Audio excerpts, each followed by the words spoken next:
All right. We'll begin DAAYTA 2025. Thank you. I say that. We'll begin DAAYTA 2025 with the national anthem. So please, ladies and gentlemen, I'm a producer. Let's roll. Thank you. Nigeria, we hail thee, our own dear native land. Though tribe and tongue may differ, in brotherhood we stand. Nigerians all and proud to serve our sovereign fatherland.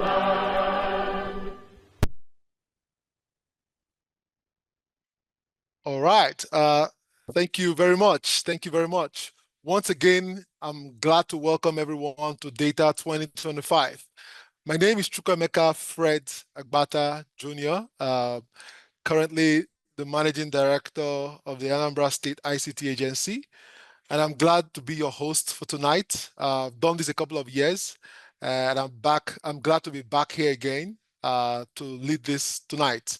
So welcome. It promises to be an exciting night. So just sit down, relax, and just watch magic happens here tonight. All right, I have a number of videos I'm going to share with you. And the first one will be from the program director, TD. If that video is ready, please, let's get TD's message for tonight. Thank you.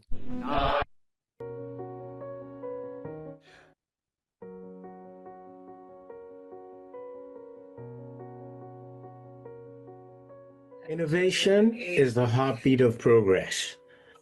For the past decade, the DGILI ARM Young Talent Award, DAAYTA, has been at the forefront of nurturing young Nigerian entrepreneurs, empowering them with funding, mentorship, and the tools needed to scale their ventures into impactful, sustainable businesses.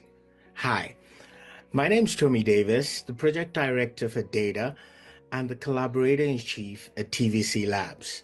It's an honor to celebrate this incredible milestone with you, our 10th anniversary. Now, like I said, founded in 2015 by ARM in honor of its founding CEO, Deji Ali, DAAYTA was created to support young visionaries solving real-world problems in Nigeria. Over the years, this initiative has evolved into a transformative platform, identifying and accelerating startups, tackling critical challenges in sectors like agriculture, health, education, sustainability, and even fintech.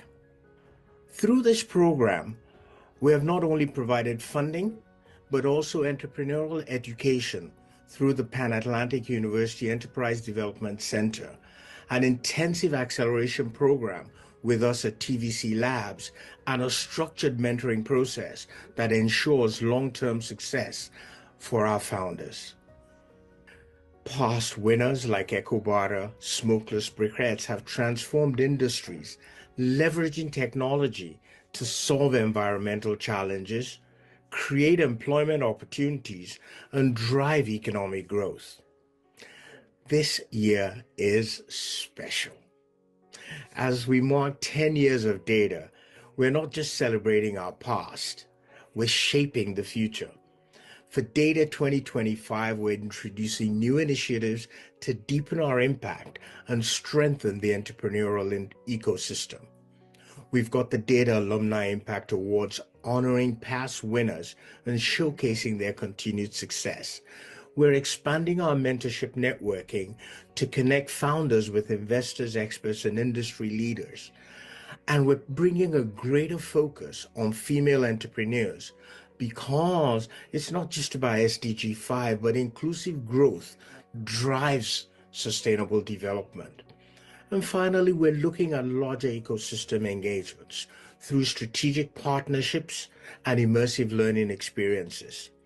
This anniversary edition is not just about reflecting on where we've been.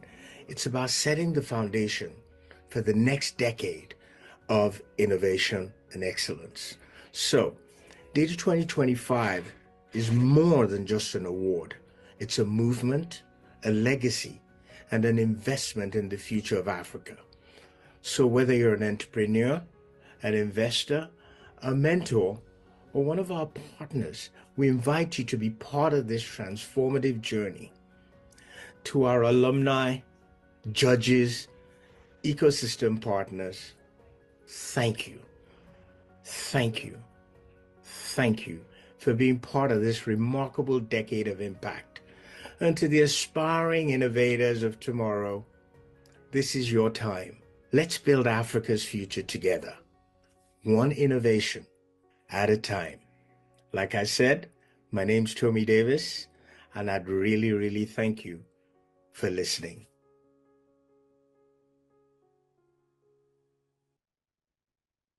Just give TD a virtual clap. Thank you very much, Tommy Davies, for the work that you've done for the ecosystem and you continue to do. Thank you so much. I hope you can only hear me. Okay, awesome. I'd like to also bring in the next video to play, and that will be from the program sponsor. Please bring it on, my producer, Ms. Uche Azubike.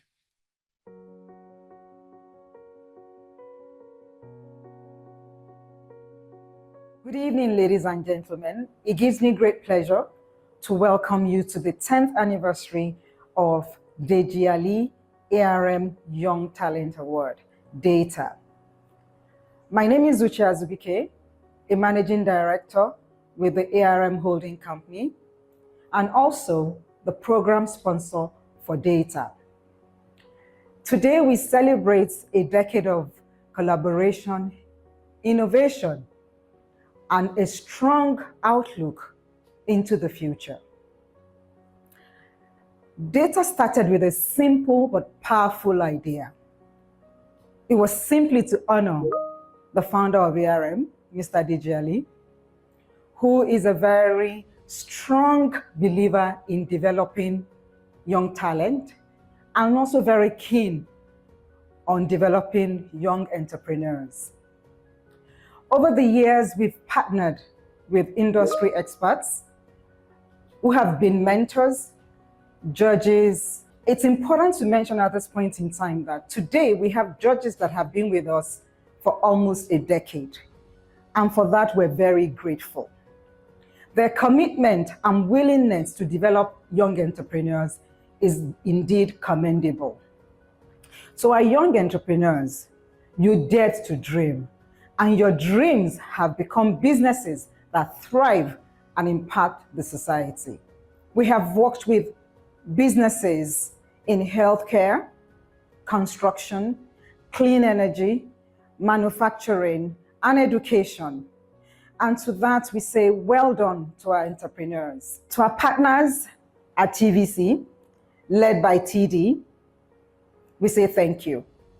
And a special thank you to TD, forever willing to teach and mentor us. Thank you for all the knowledge that you imparted.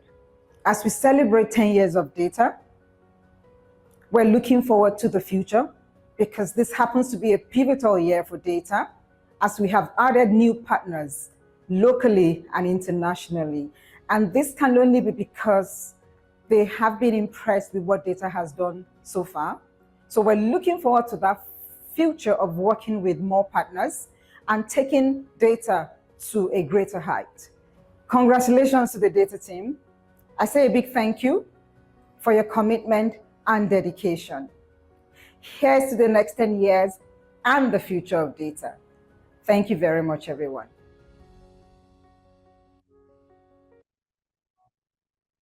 Amazing, amazing. Thank you to our program sponsor for that. It's been 10 years of amazing work for the ecosystem. So we can't thank DAAYTA, the DAAYTA team and ARM enough. And so that brings me to the next video, and that is from the founder, the one man who has made all of this possible, the reason why we are here. Please, my producer, play me DG Ali's video. Thank you very much.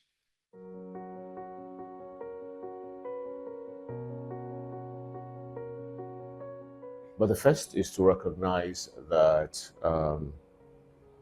individuals and businesses thrive within a societal framework. And by virtue of that, you have a responsibility to ensure that the society itself benefits in a meaningful manner.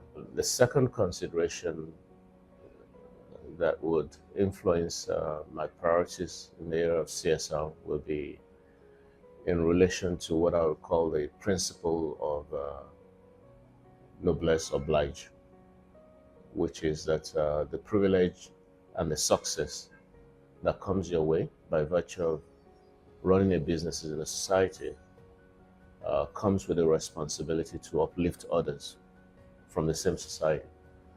And it's that simple for me. It's clear in my mind that young entrepreneurs and young founders who are able to understand what needs to be done, are able to embrace technology, provide solutions that will accelerate growth in existing industries, would have an important role to play. And in that sense, I think that young people, new entrepreneurs will have a particularly important role to play. Otherwise, the pace of development that countries like Nigeria register would not be fast enough to keep pace with what is happening in other parts of the world. I've experienced every year young entrepreneurs or aspiring entrepreneurs coming together to present ideas that are bold, ambitious, and seeing the transformation or the translation of that into real businesses that attempt to solve problems. I think that's very powerful. I've also experienced year in, year out, some of those ideas manifest in terms of real businesses that are employing people and the level of engagement and the opportunity it's served to get people who otherwise might not have been able to pursue their aspirations, bring that to life. It's also significant to the role that ARM has played, the role that the coordinators of the program have played year in, year out in nurturing and directing those people to bring out the best in them. I think it's just very fulfilling to experience a situation where people who might not have been able to actualize their dreams do so in a way that is not only constructive, but is able to solve real problems in the real world. Just examples of what can be done. Remember that when we started business in '94, the asset management industry did not exist. So we're responsible for defining it, shaping it, creating a new discipline. At a time when nobody understood what asset management was and didn't want to do with a non-bank financial institution. And so you look at how opportunities are created in new spaces, and it gives you an idea of the compelling nature of the opportunity that is before young people like yourself. Whether you're looking at it in terms of the leadership, I'm talking about political leadership now, either by default or by careful planning, Nigeria will evolve into a powerful nation. There are many examples in the world of how countries have transformed themselves. What DAAYTA has achieved in the last 10 years is only symptomatic of what it is capable of doing in the following 10 years.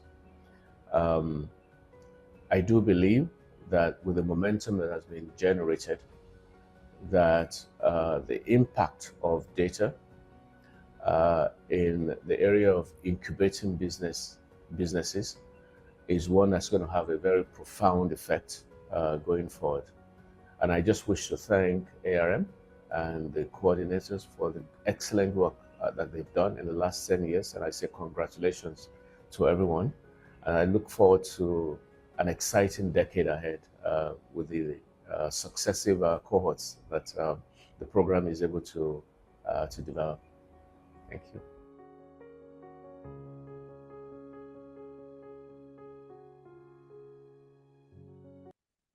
Thank you, Mr. Yali. Join me, virtual clap for the founder of the ARM Group.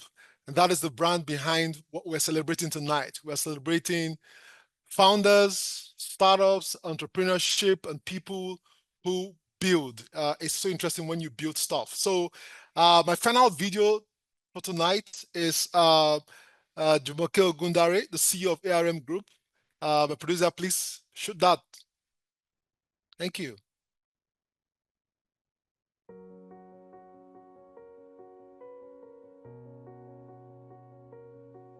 My name is Jumoke Ogundare and I'm the Group CEO of ARM. DAAYTA is 10 years this year, and I'm really humbled and very happy about the success we've achieved over the last 10 years.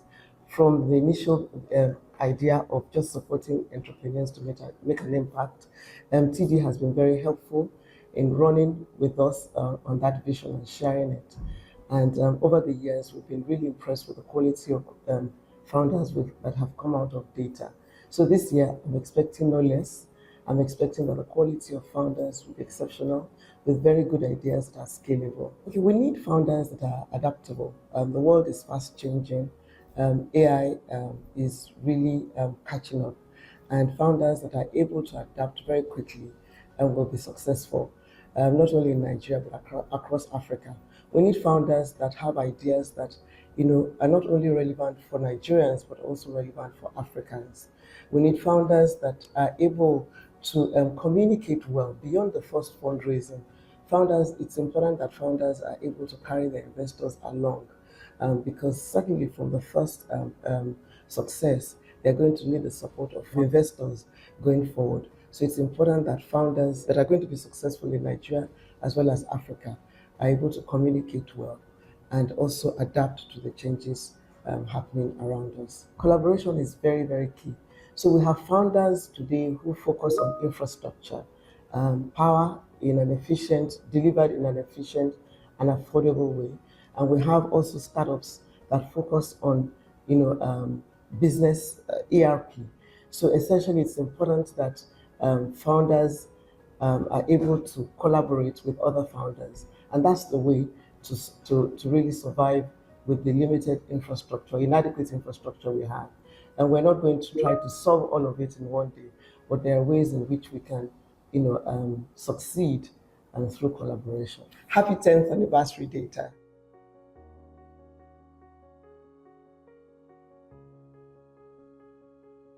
Amazing. 10 years of impact. Thank you, Ms. Ogundare, that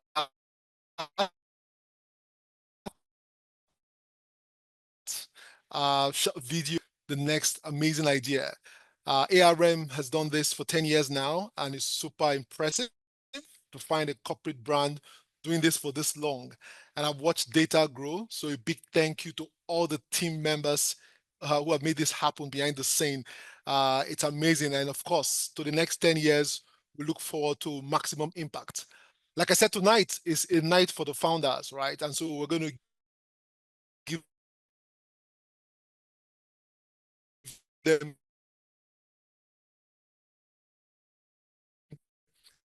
the opportunity to I'd just like to say what the judges will be doing tonight. The judges, they've been with us for upward of this 10 years. They've been doing an amazing job working with these founders, building and trying to help them build their solutions, help them ensure that they are on the right path. And so tonight, the judges who I'll be calling up very soon will be judging based on certain criteria, right? They will look forward to the vision. First and foremost, they look at the vision of the founders. Yes, this is the team behind DAAYTA. The videos you just watched now. So the judges would look out for the vision. What is the founder? And that will be scored with about 15%. The proposition, which is the market strength of that idea, of that product, of that solution, of that business, that will be another 15%. The organization, and do they have previous experiences?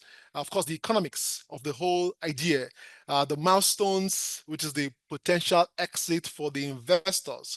What are the potential? Because at the end of the day, it's a business, right? So it means that when people put their money, they should get a return over time, right? And of course, the impact. I mean, you can't build anything today without impact. If you look at the average startup today, you build, you build for impact, you build for wealth, you build for. Notice the score line. Impact is 20%, of the 100%. So we've got vision 15%, proposition 15%, organization 15%, economics 15%, milestones 15%, and impact 25%. Exactly. So on that note, I would like to bring in my amazing judges. These judges have been with DAAYTA from the onset till date, and they're still going strong. I love the fact that year in, year out, we meet the same set of amazing individuals, so passionate about the ecosystem, so passionate about the work that they do. Yes, they are right on the screen. Mr. Victor Asemota, Dr. Ndidi Nole Edozie, Mr. Kola Aino, Mrs. Folashade Olusoya, Mr. Tommy David, I beg your pardon, Mrs. Rachel Moore Oshodi, Mr. Sadiq Muhammad, and Mr. Wale Odutola. Yes, these are the judges for DAAYTA 2025, 10 years of impact, 10 years of growth, 10 years of building the next generation of entrepreneurs. So I'll quickly just read out their profiles. They've got very huge profiles, but my producer tried to make it as succinct as possible. Victor Asemota is a technology entrepreneur and investor who serves as a board and advisor to leading fintech and investment firms across Africa and globally. He's a growth partner at A&D Ventures, contributing to the firm's growth and strategic direction. Victor founded Sweetercorp, an African tech services group driving innovation and technology solutions across the continent. He's a board member of ARM Securities, an advisory board member of ARM DFS, and serves on the board to invest privately and actively volunteers for mentorship and ecosystem building activities globally with a strong focus on Africa. Ladies and gentlemen, join me and welcome Victor Asemota. Is Victor here? Let's see your video. Please give him a virtual clap, thumbs up, clap, anyone, any of the emojis you like the most. So I'll jump to the next one. Welcome, Victor. I hope you're here. You can also do a mic check and say hello to everyone. Okay, so I move to the second judge for tonight. Dr. Ndidi Nnole Edozie is a full-time member of ISSB since June 2022. She was the Group Chief Sustainability and Governance Officer at Dangote Industries Limited, recognized as the 2020 Sustainability Executive of the Year. She founded initiatives like Growing Businesses Foundation, 7 Pillars, and Rising Tide Africa. She serves on the board of the Good Governance Academy and the Sustainability Finance Advisory Board of Germany. She holds a PhD from Johann Wolfgang Goethe University and a bachelor's degree from the London School of Economics. Her mission is to support Africa's sustainable development. So join me and welcome Dr. Ndidi for tonight. Doc, are you here? Just say hello if you're here. All right, welcome. Join me and welcome her. So to the third panelist, the third judge for tonight is Mr. Kola Aino, experienced investor, and I must say my personal friend. Experienced investor, entrepreneur, non-executive director, company chair, passionate about supporting startups. He's a founding partner of Ventures Platform, a leading Pan-African early-stage venture capital fund. He's a Tutu Fellow and mentor through programs like Excel Africa, the World Bank Accelerator, and Google Launchpad Accelerator. He serves on the board, on the boards and advisory boards of various organizations like the Yemisi Young Entrepreneurs who are creating solutions for underserved market. Ladies and gentlemen, please join me and welcome Kola Aino. Kola, you are there? Say hello and do a virtual wave if you can. All right, I see you. Thanks. welcome. All right, I go to the fourth judge for tonight, Mrs. Folashade Olusoya, an investment professional with over 25 years of experience in business support, fundraising, inorganic growth and corporate restructuring.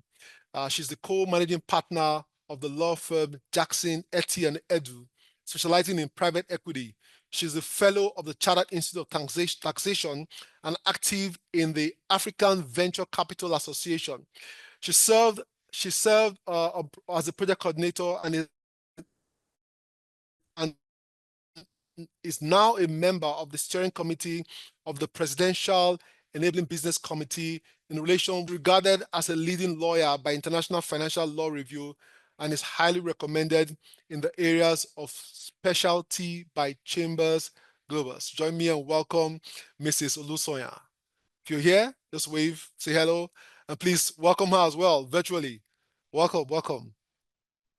All right.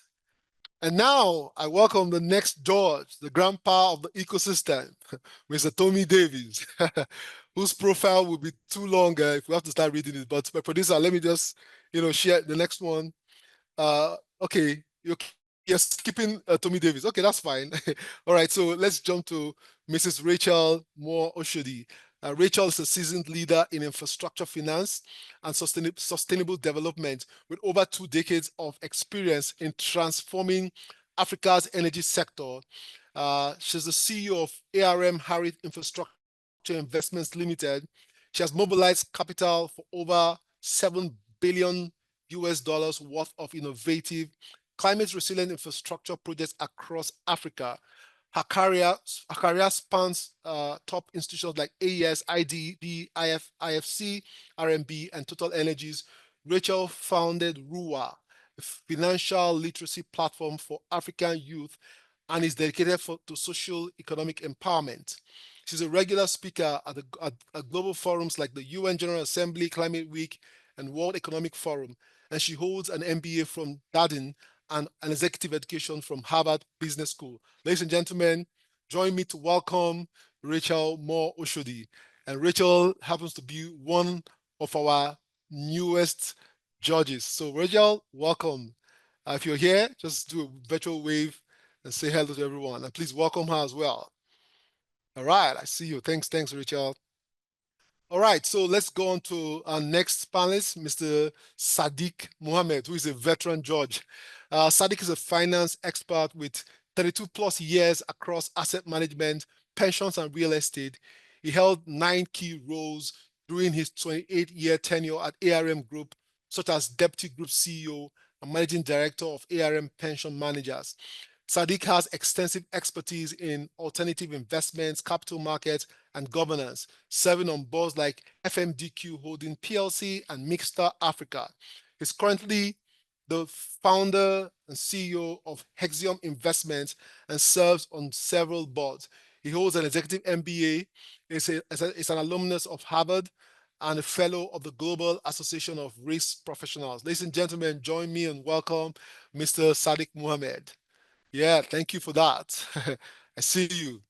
All right. And the last but not the least, yes, I'll go to Wale Odutola, who's currently the Deputy Chief Executive Officer of ARM, the holding company of ARM Group. He previously served as a Managing Director of ARM Pension Managers, ARM Securities, and ARM Properties PLC, as well as ARM Hospitality and Retail Fund, where he was responsible for significant improvements in business performance. Wale holds a BSc in accounting from the alumnus of the Harvard Business School, and Wale has over 18 years experience in the financial sector. Ladies and gentlemen, please join me and welcome Wale Odutola. Please give us a virtual wave. All right, I welcome you. I'm sure you're here. Please join me and welcome him as well. All right, and let's go to one more, I guess. Producer, can you just scroll to one more? I guess that would be the grandpa himself, TD. Okay, yes. All right, you saved him for the last. Okay, so join me and welcome our last but not the least, judge for tonight, who has done so much and worked so hard for building startups and the ecosystem, not just in Nigeria, but across Africa. He's a collaborator in chief at TVC Labs and the chief investment officer at Green Tech Green Tech Capital Partners. He's the co-founder of the Lagos Angel Network, chairman Diaspora Angels Network, and CC Hub Syndicate, founding president of ABAN, and also board member of GBAN. He's led technology-enabled transformation initiatives for global brands like ETF, Aquitaine, Marks and Spencer, Ernst & Young, and Sapient. He's the chairman of Text Nigeria, non-executive director of MBO Capital, and board member of Big Cabal Media, Power Stove, and Laptops for Learning Nigeria.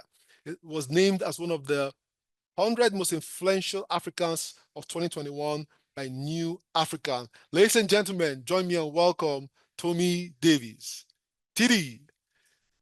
Thanks for having me, and I really appreciate you all being here.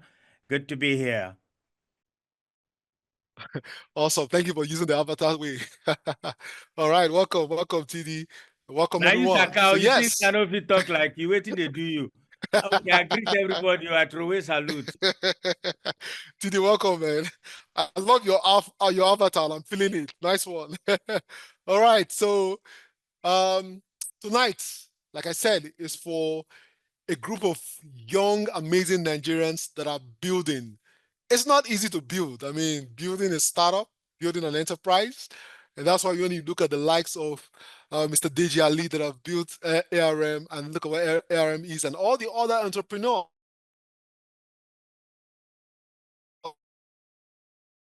still, it's not easy building. That's the reason why we are here tonight.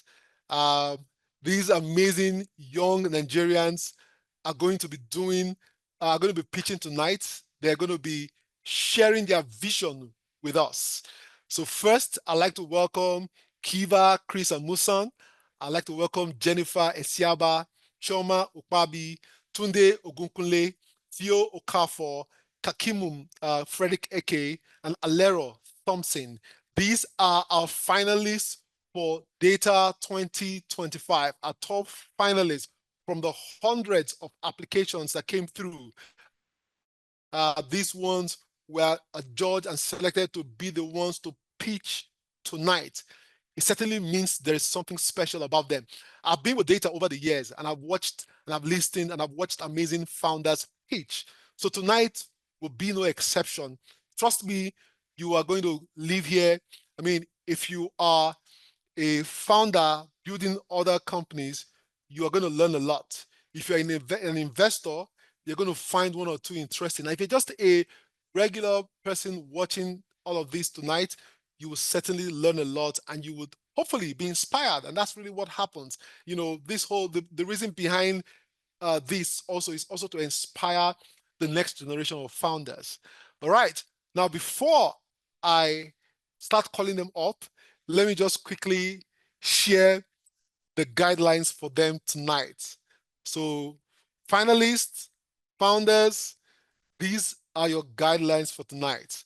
Number one, ensure you have adequate lighting for video clarity. That is very important. Your judges are going to be looking at you all the way. They will look at every tiny detail, so ensure that you are in a well-lit location. Number two, you're pitching for 5 minutes. 5 minutes, you must be able to share your idea and your business in 5 minutes.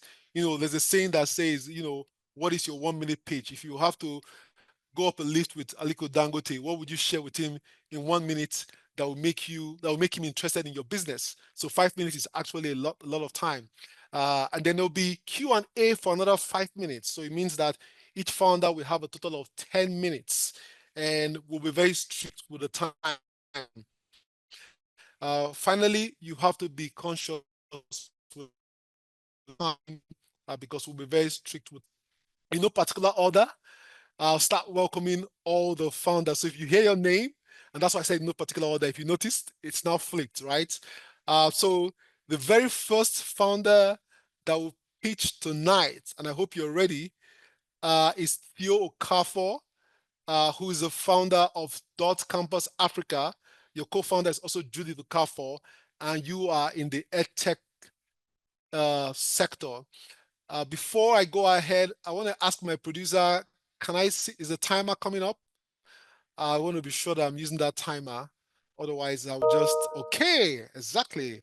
Thank you to my producer. In fact, please just give my producer a virtual clap. It's not easy to run this sort of show. Yes. All right. Thank you. Thank you for that. All right. So on this note, I'd like to yield the floor to you, Theo Kafo. Your time starts now. Thank you very much.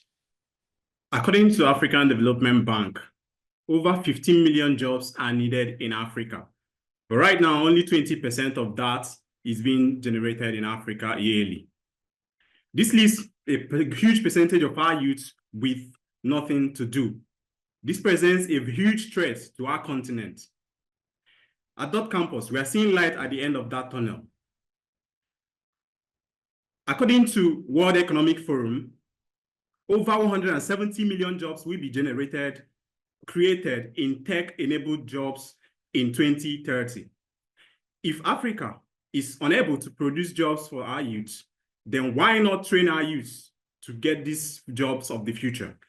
This is also supported by the IMF that believes that by 2030, more than close to half of the world's new workforce is going to be from Africa. Ladies and gentlemen, my name is Theo Okaf, and I'm the CEO of Dot Campus, an edtech platform with a vision to train over 1 million Africans with digital skills by 2032. Why Dot Campus? You see, we understand that African youth, we have seen the pain in balancing, surviving, and planning for the future. This is why we bake affordability and flexibility into our programs. We offer our learners with well-structured training, which offers them 3 learning delivery modes that enables them to learn at their own time and how they choose. Our self-paced learning allows our learners to learn any skill, software engineering, name it, for 7,500 Naira per month. We also offer one-on-one mentorship, which allows our learners to learn from tech experts from companies like Paystack, Flutterwave, and the rest of them for less than 35,000 Naira per month, gaining from their industry experience. And we're not just doing only tech skills. You see, our goal is to make sure that our youth are trained for the jobs of the future and job ready. This is why we also equip them with soft skills, which accounts for more than 80% of workplace success. How do we make money? Well, we sell directly to our learners. And currently, we are making over 750,000 Naira per month. And we are keeping our costs lean. And our cost currently is at 800,000 Naira per month. This is all possible through our automations and APIs, GitHub API integrations that we have in our system. And this is all made possible by a team of 6 people, which includes myself. I am the CEO. I have over 7 years experience working in global tech companies like BBC News, Tata, and Andela. And my co-founder is Judy, bringing over 4 years experience in programs and product management. We also have our programs manager bringing over 2 years experience as a tech educator. And we have a team of 3 software engineers and program associates. You see, our impact has already been felt in more than 1 sustainable development goals. We are addressing poverty. 60% of our youths have doubled or tripled their income upon graduation from Dot Campus. In SDG 4, we are equipping our youth with quality education through our partnership with experts from different parts of the industry. This enables our learners to learn straight from the source. And over 300 people have already benefited from this. Currently, we are providing decent work in terms of full-time and part-time engagements to more than 24 people. And we're just getting started. You see, by 2032, when we must have reached our vision of equipping 1 million Africans with digital skills, we would have created 100,000 jobs. This will come through our Learn, Teach, Earn model, which enables our learners to gain skills and also to teach and also to earn money from their skills, more than 200K per month, to be honest. Our judges, my dear judges, you see, Dot Campus isn't just an edtech platform. Currently, we have technology partnership with GitHub, which is very massive. Currently, more than 1,000 young Africans have signed up to learn with Dot Campus. With this traction, the question is not why Dot Campus or why now? The question is, can Dot Campus deliver on this vision? And yes, we can. Thank you all very much for listening.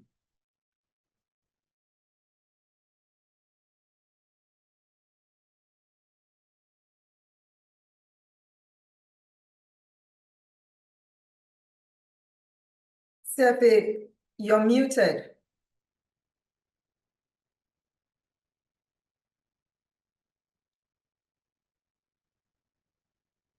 We can't hear you, CFA.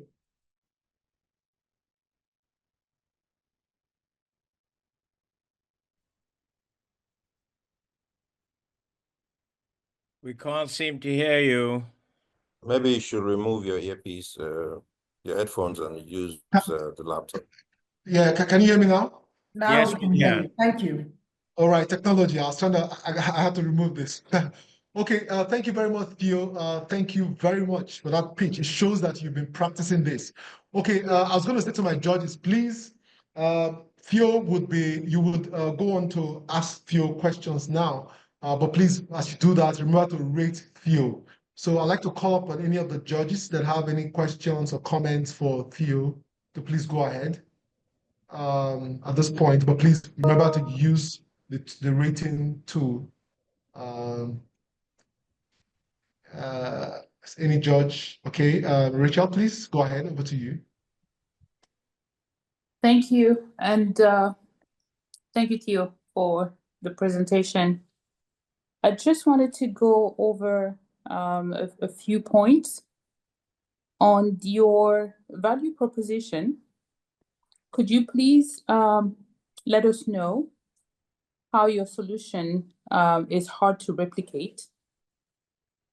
On the economics, I think you went, so you gave us numbers of 750, if I'm not mistaken, per month of revenue. Yes, And then you right now. highlighted the cost of 800,000. Yes. So I wanted to understand what was the profitability per user, either today or what you're projecting. You did mention 1 million target and 300,000 as of today, I believe. So if you could just please go over those numbers again, and tell us the profitability per user. And then the last question I have is, what traction have you realized so far? So if you have 300,000, walk us through the revenue, the user, any partnerships you have, etc. To date. Thank you. Yeah, thank you so much for the question. So why our project is difficult to replicate is because, first of all, we have copyrights on all our content, all the content that we share with our learners, which we have partnered with all our partners, over 20 of them with over 50 years experience to develop. And then we have proprietary technology running behind the screen, which enables us to integrate with GitHub, our technology partner, that enables us to bring these contents to our learners. This is the core reason why it's difficult to replicate. And then for profitability from each of our learners, so we make 100% gross margin from our self-paced learning, and we also make 40% gross margin from our mentorship and 50% gross margin from our one-to-one tutoring, adaptive tutoring. And that's our profitability per user. And then in terms of traction, currently, if I had said 300,000, that was an error. It's about 300 people that are currently using our platform. And most of these people are people who are testing it out and people who are learning for free. So our actual paying users are close to 50.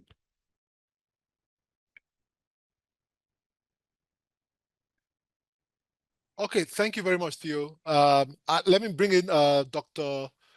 Edozien. Doctor, please, over to you. Just a quick one from me. I mean, clarify for me, please. First of all, thank you very much. I actually liked your idea a lot when we were in the pre-finals stage.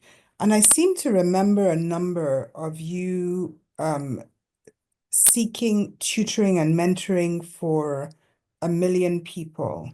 So I'm a little bit surprised to hear you, having spoken about 300,000, say it's actually 300 and paying are 50. So I wanted to ask you just to really clarify the numbers, because the numbers are usually very important, and your grasp of the numbers even more important. And in Okay. that context, if you can just explain to me the scalability of your program. And I'm hoping that this gives you an opportunity actually to, show the strength, because I thought that the scalability of your program was a strength that you had, especially Yes. because you had explained that you actually had IP on your assets, which I also felt was a strength. And so my second question in that regard is, in terms of the potential scalability, how do you maintain quality? Because what you're doing is tutoring and mentoring, right? Yes. How do you Yes. maintain the quality control of the outcomes of this scalable model? Yes, so our approach for our Learn Teach Earn model is to plow back the people we have trained back into the system and to get them to train other people. And in doing this, we are ensuring we are also bringing our mentors, our expert mentors from the industry, to also train them while they are training other people. And in this way, we are ensuring that quality is maintained. I see that I've already run out of time. Yeah, but finish your thoughts. Finish your thoughts. I'll give you that. Finish your thoughts quickly. Okay, so that's how we try to maintain quality. And also they follow a structured curriculum. They must follow a structured curriculum. And also in the future, we're also going to integrate AI into their sessions. And this is to help us to evaluate them in real time and to get what they're actually delivering to our learners. And we're also going to give our learners access to real-time feedback on how the mentors and the tutors are performing. So this is how we intend to ensure quality over time. And all this is going to be collected and analyzed in real time to give us the accurate data so that we know how people are performing and know who to change and who to bring in. And in terms of our numbers, over 1,000 people have currently signed up to .campus, and over 300 people are currently learning with us. All right. Thank you so much. Theo, I've got to stop you now. You know why I gave you an extra time? Just because you finished you had about almost 30 seconds left during your pitch. That's why I gave you extra time. Right, okay, thank you. but thank you. That was a good one. And thank you to judges. Please, to our judges, please remember to use the rating tool. Please, let's score our founders as they pitch. That makes it easier. And please, we would like, my producer has asked me, and I'm also pleading that you should please turn on your video when you want to speak. That will be very helpful for the entire program. So on this note, I'd like to bring in my second panelist for tonight, and that's Tunde Ogunkunle, who's the founder, CEO of Drop. Tunde, are you here? Yes, I'm here. Can you hear me very well? All right. Yeah, we can hear you, Tunde. I'd like to ask my producer to spotlight Tunde. Thank you. Okay, sorry. Yeah, spotlight Tunde and the pitch. So Tunde, you have the floor now. Time starts now. Thank you. Food business has one of the lowest entry barriers. I mean, it requires you just to have a basic cooking skills and some funds, then you're good to go. But running and growing a food business is one of the hardest. In fact, 6 out of every 10 food businesses fail in their first year. And this was my story in 2021 when I started a food business, and it failed within the first year. Food businesses fail because of 2 main reasons. First, they lack access to data and insight to make smart decisions. Therefore, they lose money, they lose customers, and they waste food. And there's a lot of fraud also going on due to operational inefficiency, making them lose up to 20% of their potential revenue. And this is the reality of more than 32 million food businesses across Africa. So it's a big market.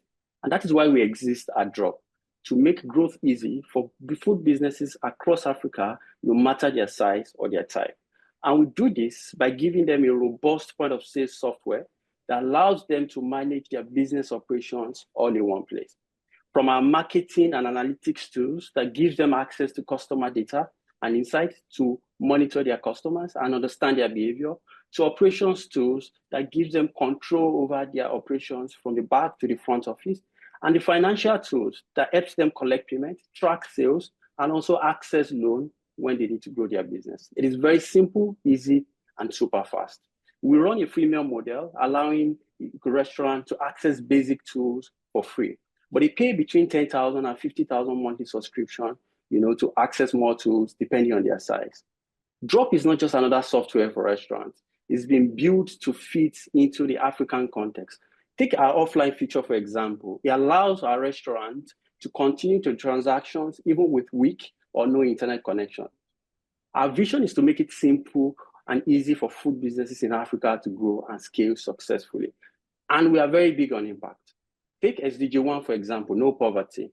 We've successfully disbursed 6 loans to 6 food businesses to boost their businesses through our partnership, our third-party partnership. And take SDG 5, gender equality. This is reflected through our internal team. We have 45% employee staff that are female, and 85% of food businesses on our platform are female.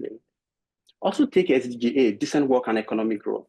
We've successfully empowered 167 food business owners to make a living for themselves and for their family. And they've in turn employed more than 5,000 employees, to make a living for themselves and their families as well. And take SDG 9, industry innovation. Our offline feature, an AI-powered insight suggestion, is second to none in the industry. And take SDG 12, responsible consumption and production. Businesses that use our platform are able to reduce wastage by up to 97% and optimize operations by up to 80%. My name is Tunde. I'm a growth strategist with a decade of experience. And before now, I've led marketing for one of the biggest fintechs in Nigeria, Paga, and Talabat, one of the biggest food tech in the world. I am also an ex-restaurant owner, so I have the experience that it takes to tackle this problem. And I combine that with the experience of my co-founder, Bolu and Voke, who have a combined 40 years of experience across product and engineering. We've got the experience, we've got the tenacity, and we've got grit to do this. We've processed 352 million naira in GMV, gross merchandise value, 62 million naira in revenue at a 30% profit margin. We have 196 active food businesses on our platform, and we've done this with a lean team of 11 employees. We've also gotten 45 million naira in grants, and we've been recognized as one of the top most innovative startups in Africa by GIZ. In the next 12 months, we'll be empowering 500 more food businesses across Africa with a projection of 1.2 billion naira in gross merchandise value. Drop is not just another product. It's a mission, not only to empower food businesses, but also to craft the future of food industry for economic growth in Africa. So join us on this journey. Thank you. Okay, thank you, Tunde. I hope you can hear me. Thank you, Tunde. That was right on time. I said the POEM framework is working. I see that TD has drilled you guys. That I can say for sure. All right, so you bought yourself some time. Okay, that's cool. So before I bring in the judges, just to remind the judges to please use the rating tool, rate the founders as they pitch and as concludes. And I think I saw Folashade's hand up right now. Okay, so I'd like to now yield the floor for any judge that might have a question, a comment. Okay, Folashade, please go ahead. Okay, thank you. So the great pitch, very good pitch. Thank you so much. Yeah, I don't know if you could just run through the spread of the restaurants that you support across the country, and also give us some insight. Well, I was going to repeat insights. Give us, let us know what type of data and actual insights you provide to the restaurants, and walk us through the numbers. You mentioned some big numbers, but if you could just break it down. Yes. Okay, that's fine. So in terms of the types and the strength of restaurants we have on our platform, we have 3 big categories of restaurants right now on our platform. The first are the home chefs. These are individuals that just love cooking and they have the passion to cook and they need tools to be able to do that. And then we have full service restaurants, and then we have quick service restaurants. Right now, based on the data we have, 60% of businesses on our platform are home chefs, while 40% is spread across full service and quick service. I hope I've answered your first question. So in terms of the second one, hello? What part of the country are they located? What part of the country are they located? Are you able to tell? Yes, they are spread across Lagos, Ibadan, and Abuja, those 3 key categories. I mean, our vision is to scale this also to outside of the country, which was what I mentioned, because we plan to empower 500 more over the next 18 months. So in terms of our numbers, so the first is one of the data we capture is gross merchandise value, which is the value of transactions that run through our platform. Today, we have 352 million naira as our GMV. And out of that, we've made 62 million naira in revenue. Our monthly recurring revenue is between 5 to 6 million. And 30% of that is our profit margin. And like I mentioned, we have 196 food businesses right now on our platform. I hope I've clarified that as well. So to the restaurant owner, what type of data and insights do they get from your platform? Okay, so how do you analyze data for them? Okay, great.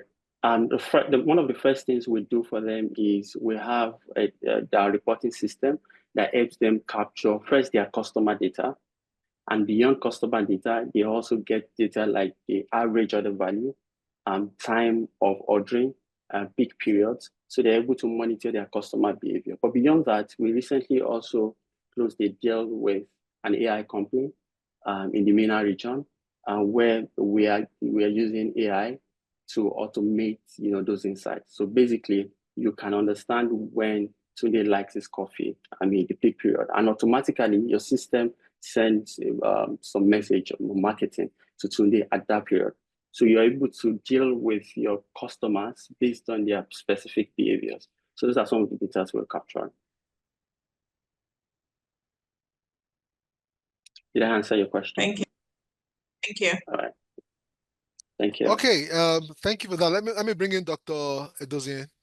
Excellent questions, Fola. Thank you so much. And I suppose that leaves me only with questions. I have to put on my camera, so I'll do it in a second. Okay. That leaves me only with questions as to your passion, and to commend you really on an excellent presentation, great command of your numbers, great command of your economics, absolutely brilliant and well pitched. Why are you doing this? What keeps you up at night? That's the one question. And why are you doing this? Where does this passion come from? Okay, first, since I was small, I've been very passionate about problem solving. I've seen little tiny problems around, and I believe that Africans are the best suited people to solve the African problems, not an imported solution. So I've always been very passionate about solving problems around me. And this is not the first time I'm founding a company. I've founded, different companies in the past that has failed. And like I mentioned, I started a restaurant in 2021, right? And this gave me first-hand insight as to the reality in the restaurant space. It failed, like I mentioned, it failed within the first year, but I saw the opportunity to be able to take my learning, bring a solution, and scale this to people that are into it so that they won't fall into similar problems and challenges that I faced. Yeah. Thank you so much, Tunde. I don't see any other hand up, so I just want to commend you for your courage, even in speaking about failure. Very powerful. Thank you. Thank you so much. Okay. Okay. Yes. Well, Tunde had 1 minute. Wale, can you do this question? It's going to be a short question, and Tunde, can you answer in 1 minute? Yes, it's a very short question. Anthony, well done. I thoroughly enjoyed your presentation. I almost want to Thank you, Ron. Quick question. So the 62 million revenues that you managed to generate, That's correct. So how does the business model work? Do you charge off the gross value of sales that go through the platform, or there's a fee you charge for the use of the? Yeah. So it's a mixed model. So we have the monthly subscription fee, which is between 10,000 and 50,000 monthly, depending on the size and the volume of the transaction. Then beyond that, we also charge between 1 to 2.5% of every transaction that happens to our platform. So the percentage is depending. We have different tiers based on the restaurant types, and that determines the percentage that we charge. And recently we launched, we partnered with Paystack, and we launched our POS So basically, what we're doing is we have this software on the POS, Android POS. So basically, you can do your normal restaurant transactions, and you can also collect payment. And for every transaction that goes through that, we charge a percentage. So to answer your question, subscription and also commission. Okay. Thank you. All right, Tunde, that was cool. Amazing. Thank you very much. Thank you very much. You've done this over and over again, and it sounds so easy. You make it sound pretty easy, but I must commend you. So awesome. So that was Tunde Ogunkule, the CEO, founder of Drop, or co-founder of Drop. I'd like to just give my judges some time to quickly do that, because I know how this can ramp up very easily, and before you know what's happening, the judge would have to deal with 4 or 5 at the same time. So judges, I'll just quickly just give you all 30 seconds to 1 minute to just quickly wrap up the first two, and that is Theo for and Tunde. That the two finalists that I've pitched have done so with a lot of passion. I mean, I've seen the passion in both of them, and they also learned to finish in record time, which is also quite commendable. One of the things that you'll find is that investors are very excited, and that's why I like the question that Dr. Didi asked Tunde about, what keeps him awake, why is he doing this, right? It's a very critical question, and every investor, every mentor, they want to see that. So yeah, I believe that my amazing judges, our amazing judges, would have done justice to this now. So it gives me a great joy to welcome the third finalist for tonight. Now remember, the first two have been probably well lit. I mean, the location for the first two finalists. And Alero, I trust that yours is also properly well lit. So if you're here, I'd like to yield the floor to you now, Alero Thompson, CEO of Farmbox Technologies. Are you here, Alero? I don't think I've seen your video on. Is Alero here? No, I'm not seeing Alero's video on. I hope I'm audible though. Can you hear me? Can anyone hear me? Just give me a sign. Let me be sure I'm not talking to myself. Okay, Alero is here. Just Okay, awesome. Alero. All right, thanks a lot. Thanks a lot, everyone. Thank you all. Thank you all. Thank you all. Alera, you want to do a mic check? Can you hear me?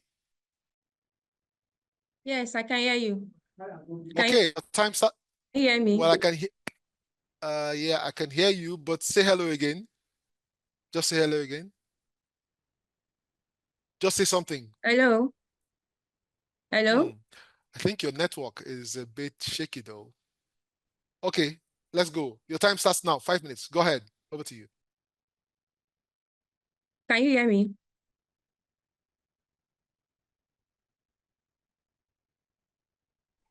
Yes, we can. Go ahead. Okay. Have you ever imagined how you could grow crops you can't in a box? Just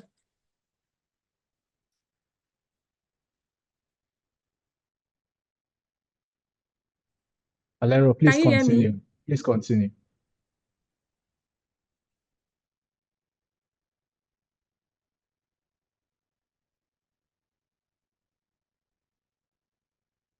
Hello, can you hear me?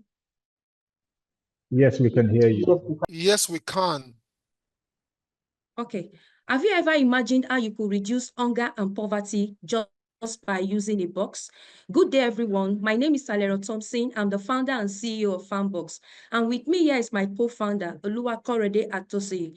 Together with other team members, we have developed this solution called Farmbox. Our vision to empower 3 million smallholder farmers and women in urban and low-income communities with agriculture and technology for food production, consumption, and revenue generation.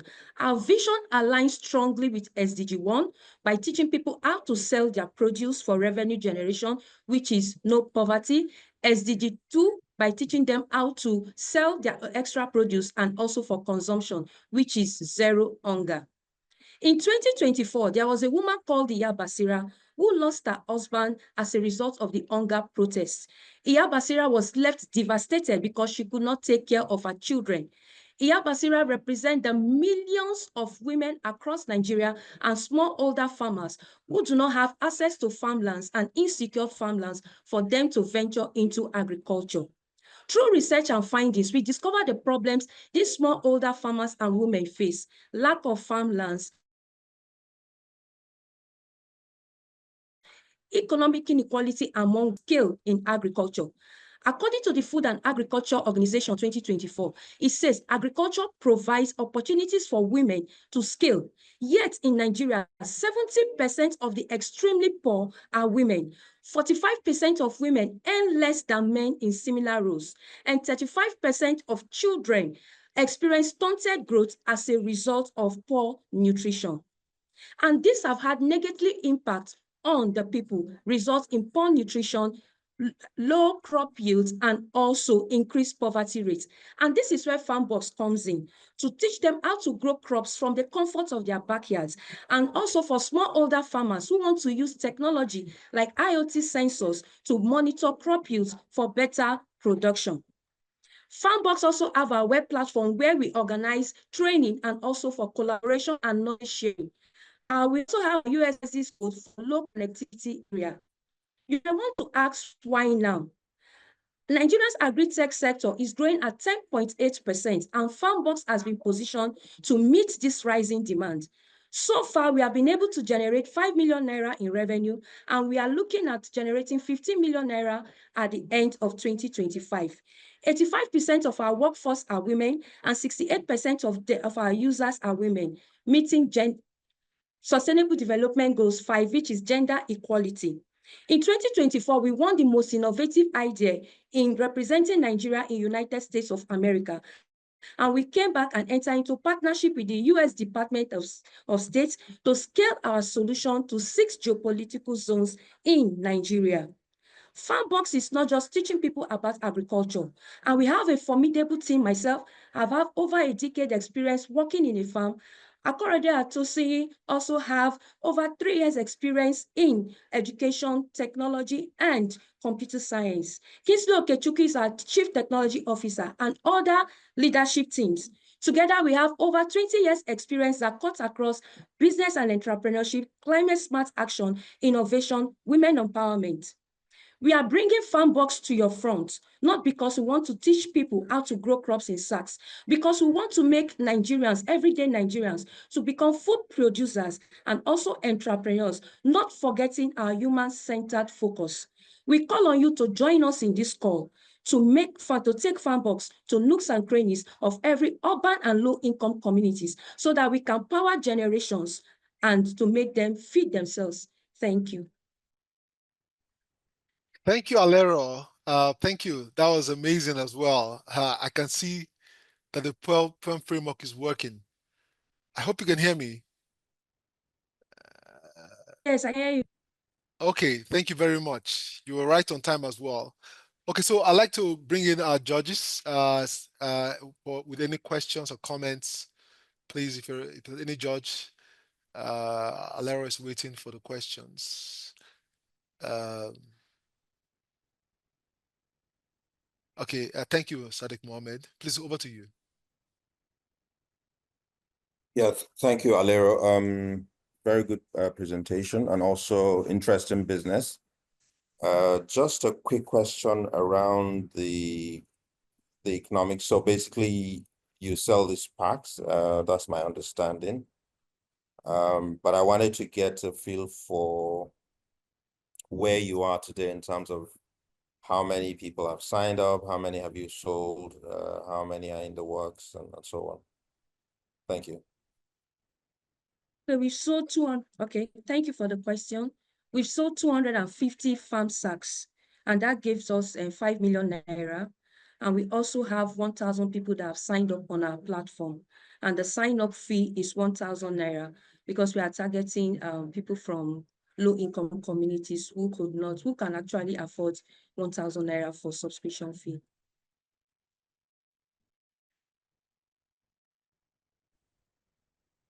Okay, thank you. Any other questions for Alera? Questions, comments from any judge? Please remember to rate, use the rating tool, rate Alera. Okay, thank you, Rachel. Over to you, please. Thank you, and good presentation, Alero. Just a follow-on question from Sadiq. Is it a one-time use, or do you have ancillary services once one has purchased the kit that brings recurring revenues? Okay, no, it's not just a one-time use because we have a package seedling. Sometimes you have tomato, vegetable, and they might come back for okra, for other crops too. So when they buy the first starter kit, that one is to help them to engage into agriculture. Then through our platform, they see further training and also access to other farming tools and collaborate with other farmers who can actually tell them the other sectors of crops they can venture into. So they can actually buy tomato seedlings today and come back tomorrow for vegetables like okra, pepper, and all the rest. Okay, and is it what enables you to go from, because you mentioned 5 million now, and you said a target of 50 million at the end of 2025, if I heard you correctly. So what accounts to that exactly? Is it a growth in number, or is it a growth in ancillary services? Okay, it's the growth in numbers. Presently, we have a contract of about $7,000. That's more than 8 to 10 million naira to minister this and training to 1,000 women in Ijushaga. So that will be happening from next month. And this is like 3 months training. And we also have other partnerships too from other corporates and NGOs. And we have bulk orders from schools who want to have these farm sacks also in their school gardens. So all these accounts to that 15 million projection we have made for the end of 2025. Okay. And so the last one still on the same line. So in the next, I would say 3 to 5 years, what does success look like for you in terms of numbers?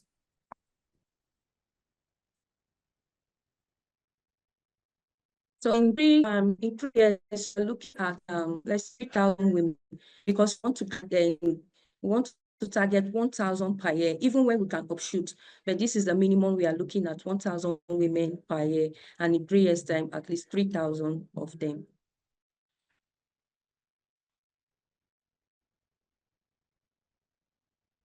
All right. Thank you. Okay, yes, Dr. Edozie, over to you, please. I'm in a bit of pain, Aleron, because I think this is a brilliant idea. Really, really loved it. But I'm struggling a bit with your economics. I'm struggling a bit with your command of the numbers.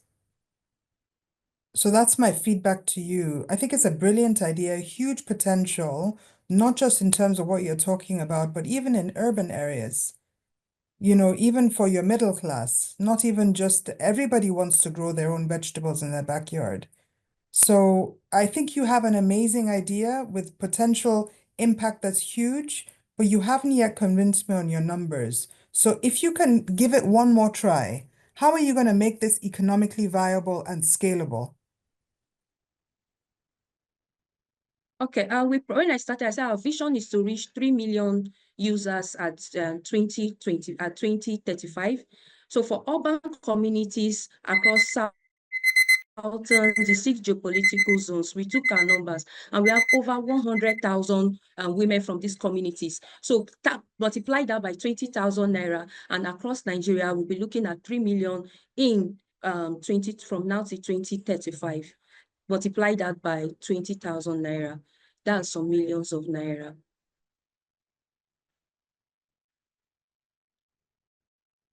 Hey, thank you, Alero. That was good. Thank you.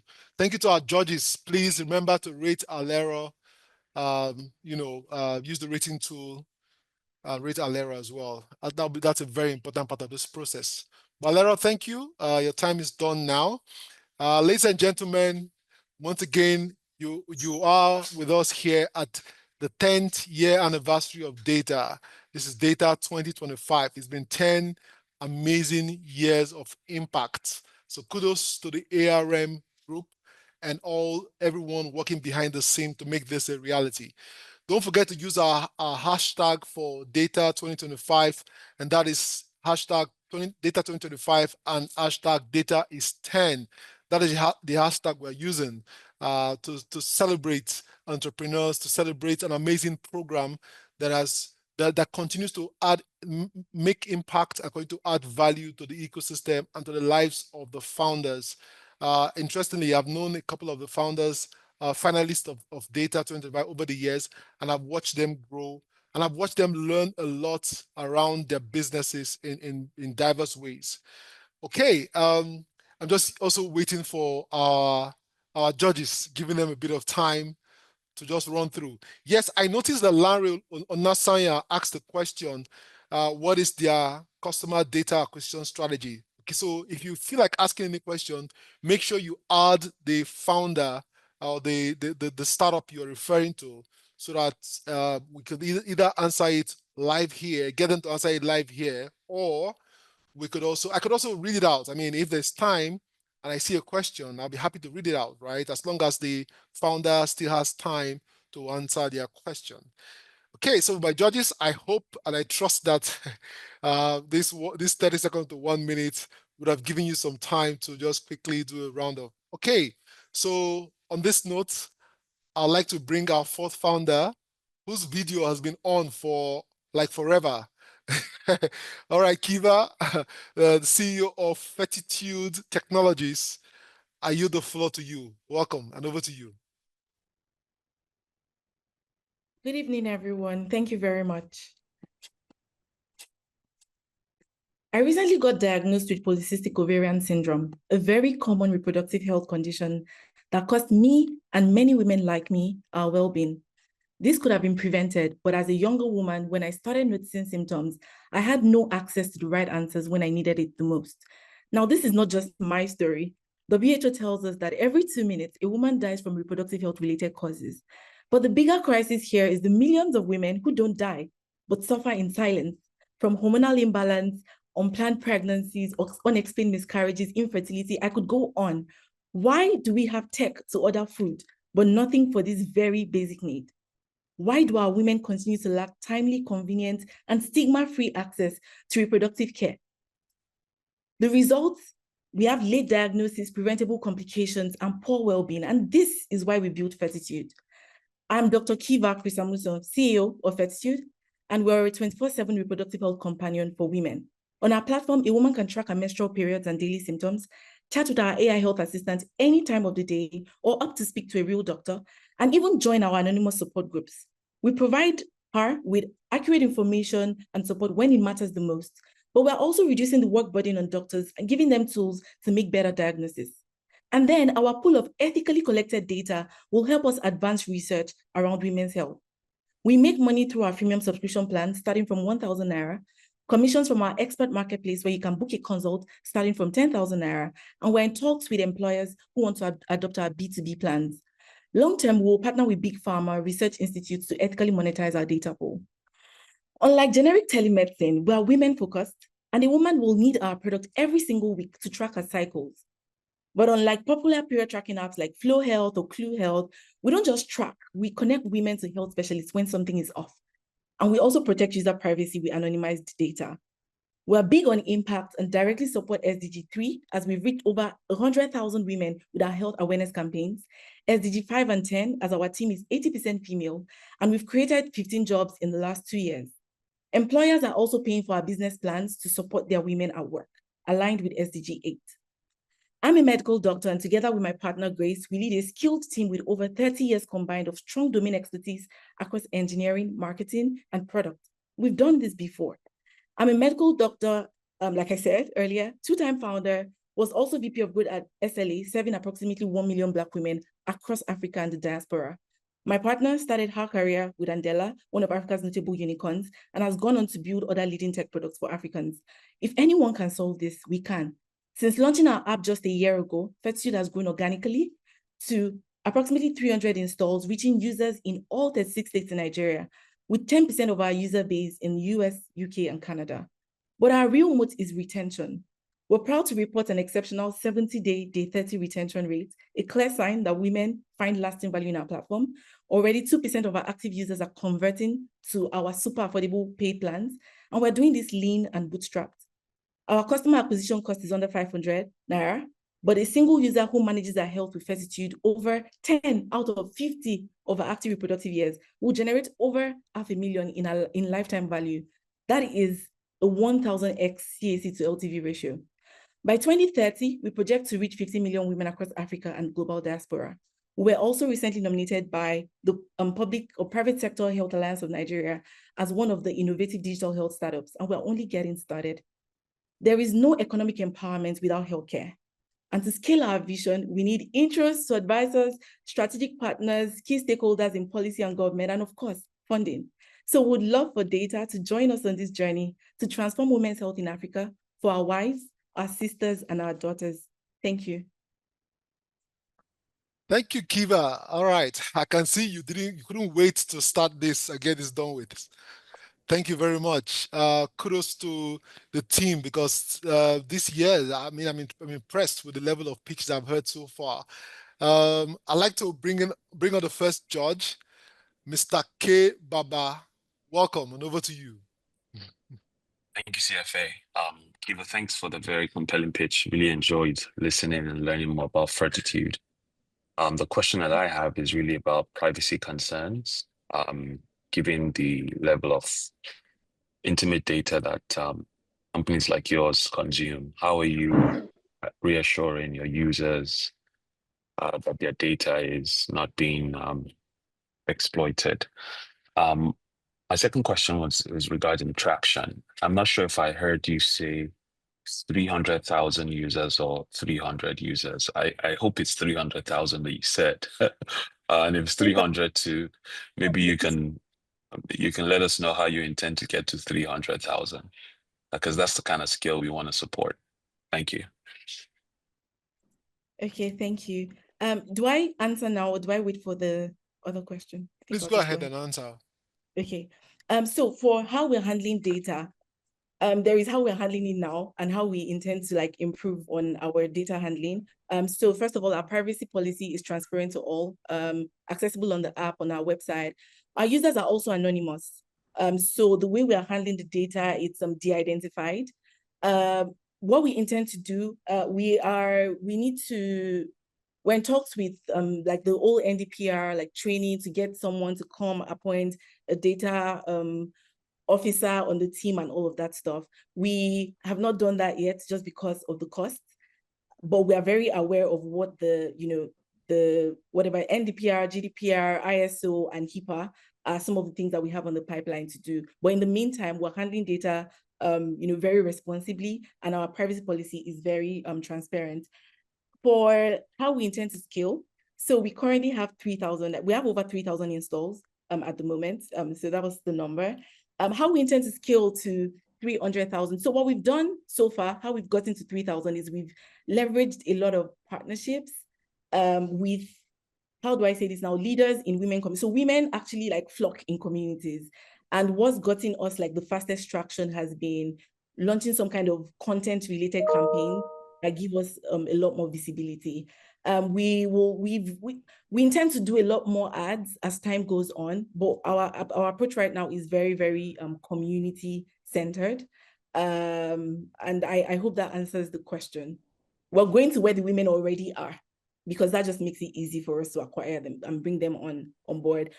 I also need to mention, sorry, before Ms. Folashade goes with her question, is we're also in talks with health providers. Because I have my network of doctors, we're asking them to recommend, especially OBGYNs, to recommend Fortitude to their patients to track, their health. Thank you. Thanks, Kiva. Very good answers. Thanks. Yes.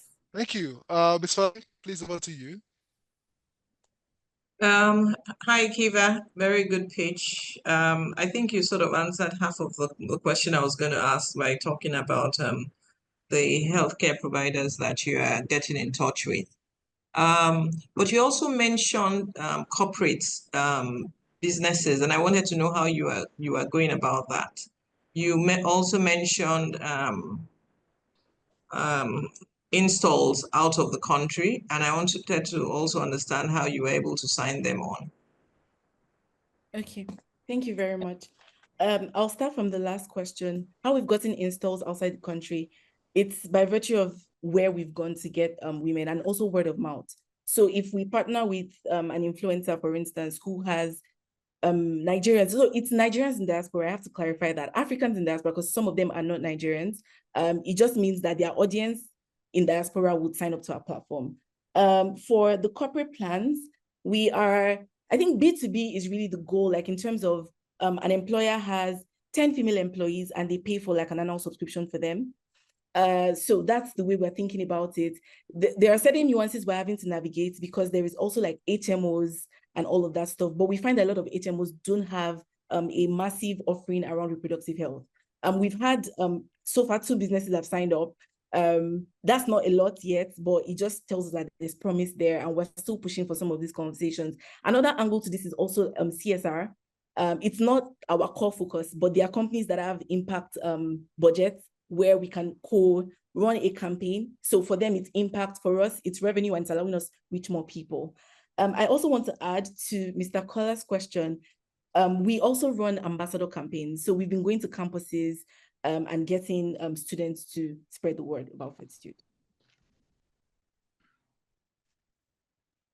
All right.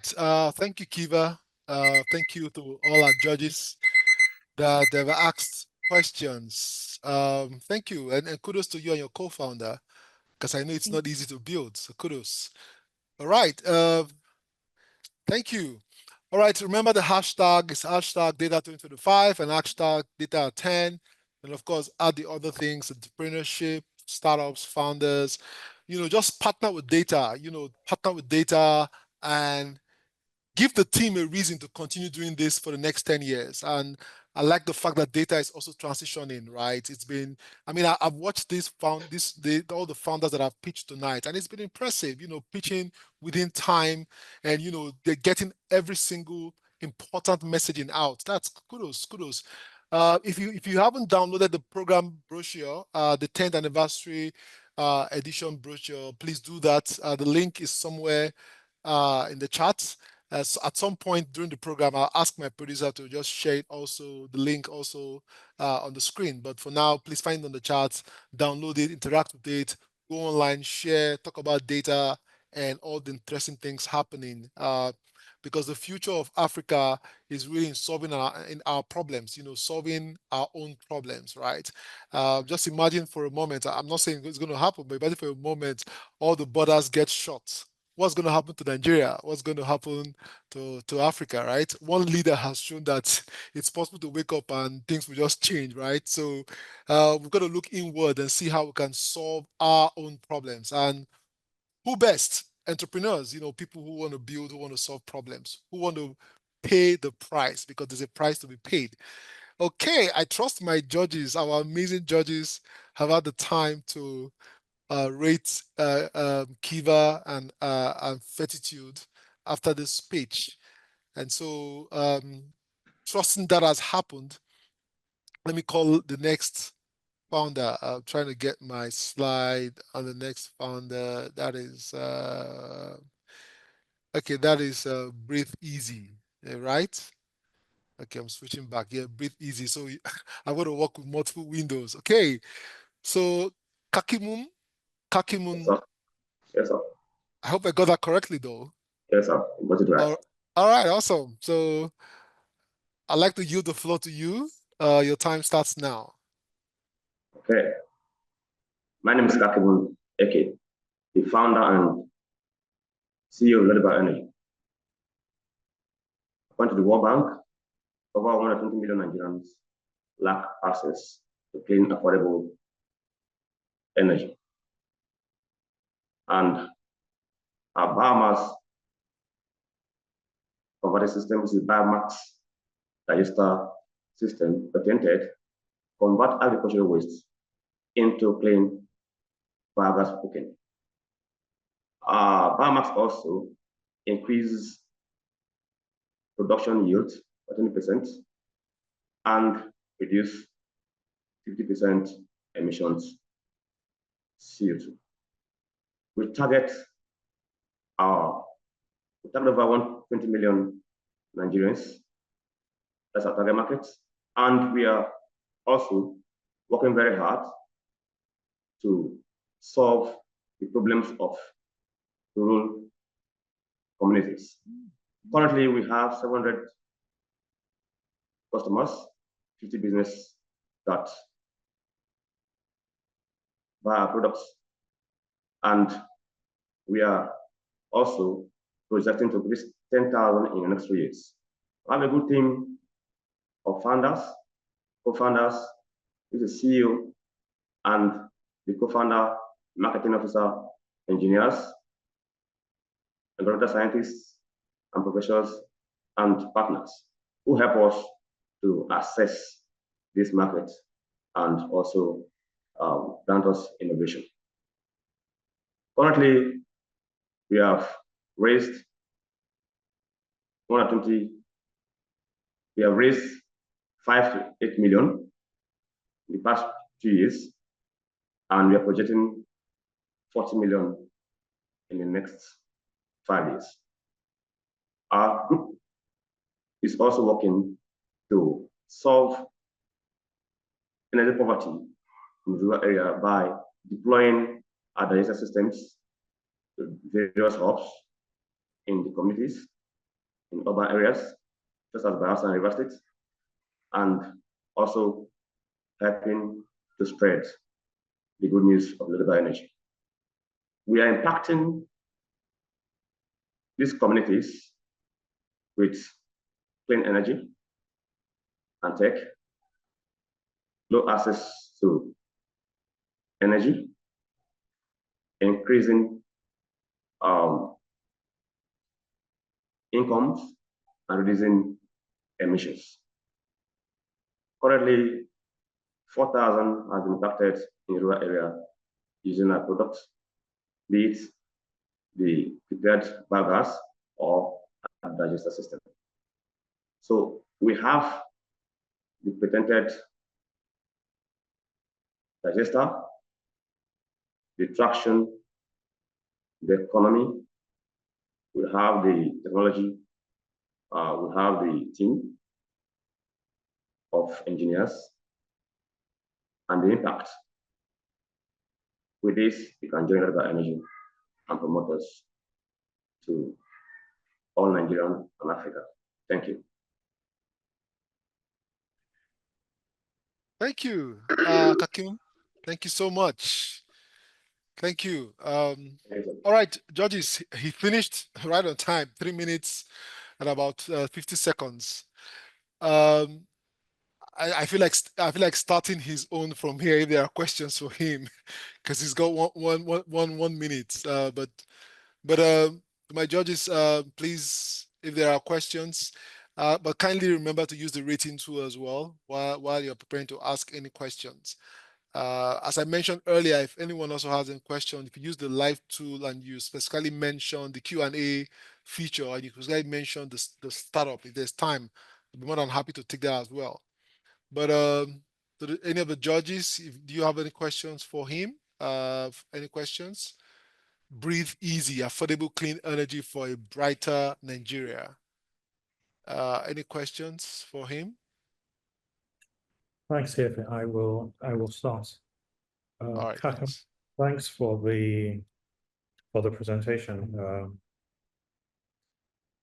First question for me is around the product itself that you're selling. How much time and effort does it take to get a site up and running?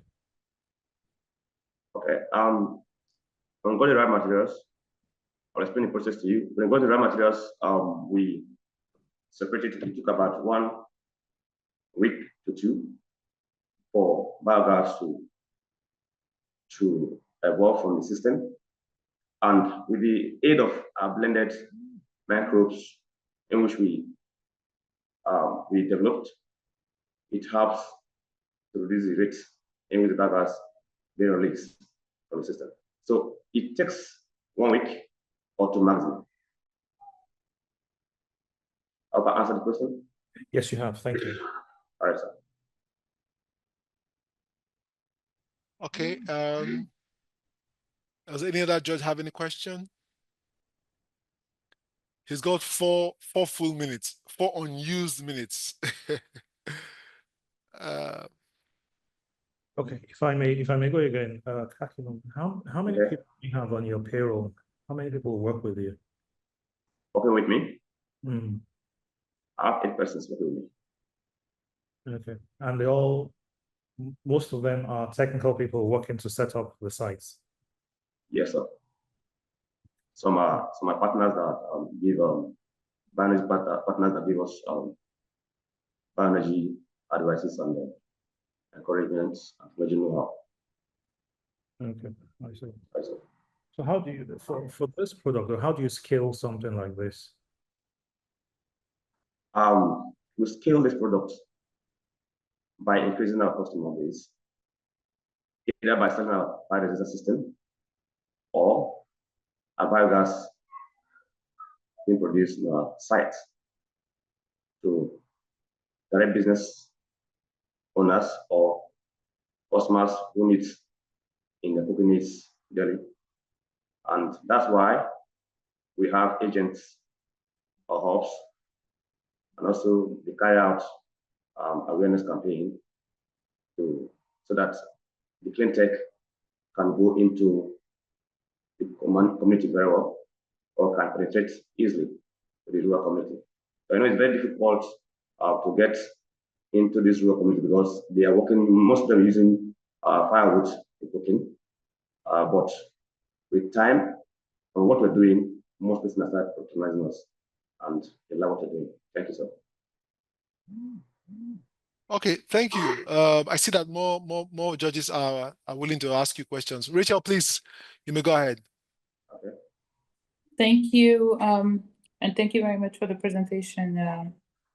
I'm not sure I understand the vision. So if you were to take the time again to reiterate what it is and convince a skeptical investor to invest, what would you say? Our vision is to provide clean energy to all Nigerians, all rural Nigerians, clean affordable energy, sustainably. Remember, the scenario here is a skeptical investor. Okay. So how do you get that investor over the line? All right. What I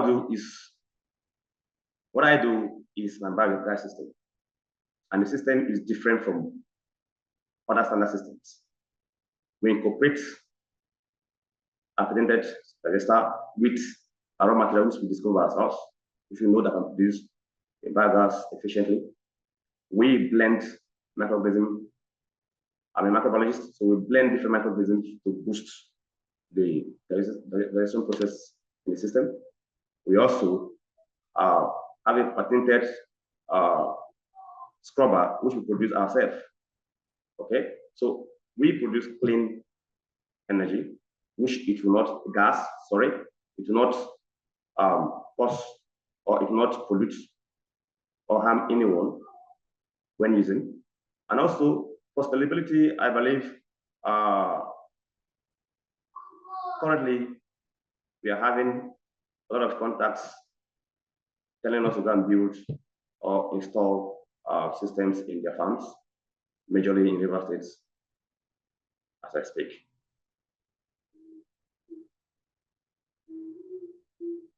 Thank you, Mark. Okay, yeah, I know that producer, but let me give Sadiq a quick one. Thank you, CFA. So just a quick one. Thank you for the presentation. I wanted to find out timelines. I mean, it started 2019. This is 2025. And things haven't taken off as maybe planned. And I wanted to find out why. Thank you. After 2019, we won Shala Fire in 2018. That was 400, 500, that's actually 1 million. We started the project, and the following year, one TEF, Foundation. And from there, started registering business regulations and trying to also acquire a place for the business. In 2020, when the COVID-19 struck, there were not enough capital to run the business, though we have or will not help us to get materials, raw materials to develop these digesters, either on the site or the ones we sell out to customers.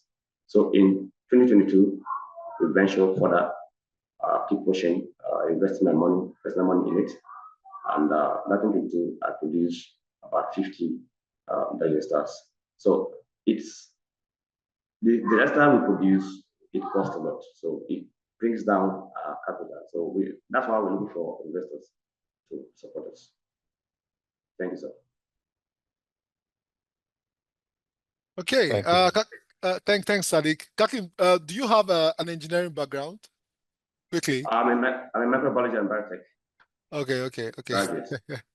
All right, that's cool. I just wanted to, just out of curiosity, but thanks for your pitch tonight. Amazing.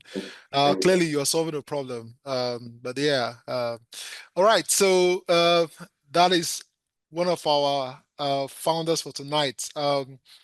Actually, I was counting the number of presenters for tonight, and I see that for each presenter, of course, everyone has a co-founder, but I noticed that there are 9 female founders that are here altogether, and 5 male founders, so which is awesome. So thank you, DAAYTA, for encouraging more female founders. That's something that we want to see in this ecosystem. So thanks for that. Right, I like the fact that I've seen founder, co-founder doing all of this, so it's exciting. All right, judges, remember to use your rating tool. We're counting down now. I think that after this, after Miriam Gray, that'll be the last. Then there'll be one more, and then we'll have you all move to your room to go and deliberate and come back and give us your verdict. Who is going to be the winner for DAAYTA 2025? It's really exciting what I've heard so far, for sure. So please use a rating tool. And so for our audience and participants, please interact, use the hashtag DAAYTA2020, hashtag DAAYTA is 10, and also get the brochure, interact with the brochure. Let's do all we can to support this amazing CSR that is happening here in Nigeria. I've said this the few years ago when I had the chance to do this. I've said it over and over again. I don't know how many brands have done stuff like this and have sustained it over the years. I think DAAYTA ARM continues to just lead when it comes to these rights. So many start and they just fall by the wayside. Okay, I hope that my judges have now completed the rating. And on this note, Jennifer, you can hear me, right? Yes, I can. Good evening. All right, I yield the floor to you. Thank you and welcome. Millions of Nigerians still struggle to access good healthcare, especially those without smartphones or people that live in remote areas. At Miriam Gray, we deliver care under 1 hour. No delays, no fake calls, just verified medications and licensed doctors. We're building a healthcare system that works for every single person and not just the privileged few. Hello, everyone. My name is Jennifer Isiaba. I am a pharmacist and an AI specialist with over a decade worth of healthcare experience. I'm a 2-time founder and I come from a family of pharmacists. For me, this is more than just work, it's a legacy. Our core team at Miriam Gray includes myself, I lead pharmacy operations, and Dr. Chioma, who built our clinical playbook from scratch while managing 30+ teleconsults monthly. Alex, our CTO, led our USSD rollout across 3 states in just 6 weeks. We're solving a problem that we have all lived through. Our theory of change is that we believe access to good healthcare should not depend on how much you earn, what type of phone you use, or where you live. If we're able to provide fast, verified care through scalable tools and multilingual professional teams, then patients don't have to rely on unlicensed vendors to procure medications, clinics reduce errors and misdiagnosis, communities stay healthier, and if we grow this system sustainably, we can create more jobs, empower overlooked populations, reduce health-related poverty, and shift how healthcare generally works in Nigeria. Our vision is to reach 10 million Nigerians with fast, safe, and affordable care. And we're doing this through quick medication delivery, real-time consultation, and PillPack, which is our latest innovation, an AI tool for pharmacy support. The Nigerian $1.5 billion pharma market is highly fragmented, and we're fixing this one verified delivery at a time. Currently, we serve over 5,000 families across 13 states in Nigeria, and businesses alike. We work with pharmacies, hospitals, HMOs like AXA Mansard, Lashma, Gerocare, who all rely on us for drug fulfillment and tech aggregations. We make money through delivery fees, subscriptions, commissions, and a care now, pay later model. We're different because we provide care to both online and offline users, and we provide this care in multiple local Nigerian languages. We equally hire support team and riders from disabled communities, and this ensures that our impact is not just felt by our users, but in the hands we empower to deliver this care. We are super big on impact, and in line with SDG 3, which is good health and well-being, we have served over 5,000 families in Nigeria. SDG 5, gender equality, our team is 85% female-led. SDG 8, decent work and economic growth, we have helped over 200 families earn stable income. And of course, SDG 10, reduce inequality. Our USSD feature reaches people that don't have internet access and would normally be ignored. Currently, our revenue per month stands at over 5 million naira with a gross margin of 56%. It costs us about 900 naira to acquire a new customer, and each person will spend on average about 600,000 with us in their lifetime. We will reach 60,000 users by Q4 2025 by scaling our 1,000 plus pharmacy partners, expanding to 6 more cities, and building on our 5,000 user base. We are not just a startup, we are a care system and a lifeline. Join us as we put a pharmacy in the pockets of millions of Nigerians in the coming years. Thank you very much. All right. Wow, right on time, Jennifer. That was amazing as well. Kudos. Kudos. And I also noticed that this year's data, I love the way you guys support yourselves, right? I noticed that, you all hail yourself. So that's cool. That's cool. That's collaboration. So it's not about competition. You're all collaborating, which is awesome. Okay. Yes, Jennifer, right on time. 1 minute, 3 minutes, about 30 seconds. That's cool. So yes, let me now yield the floor. So don't worry, you have reserved minutes that I can unbox for you if the judges need it. But I'll yield the floor to the first judge, Kolaino. You want to unmute? Yeah, go ahead. Yeah, hi, Jennifer. Thank you for the pitch. Really enjoyed it. It was very clear. The one question I had was really having invested in a number of telemedicine companies as an optimist over the years, it's very disheartening to note that the cost of connectivity in Nigeria is on the rise at a time when you've had inflation and you've had currency devaluation, and so it's not getting cheaper for people to go online and use digital services. So I was initially concerned by the proposition of a pure telemedicine play, but definitely glad to hear about the USSD offering. I guess the question I have is how much of your value offering can you truly provide off of USSD given the limitations of the interface? And can you expand just a little bit more on what your core value prop is? Is it a pharmaceutical distribution platform, or are you truly saying you want to extend care digitally and virtually, and then obviously, deliver pharmaceuticals as well? Thanks. So again, just your perspective on the limitations of delivering healthcare digitally, given the challenges that we have of connectivity and affordability, and helping us frame a little bit what the core value proposition is. Thank you. Okay, thank you very much for the question. If I understood the question correctly, I'll just give a brief overview of what I was able to garner from your question.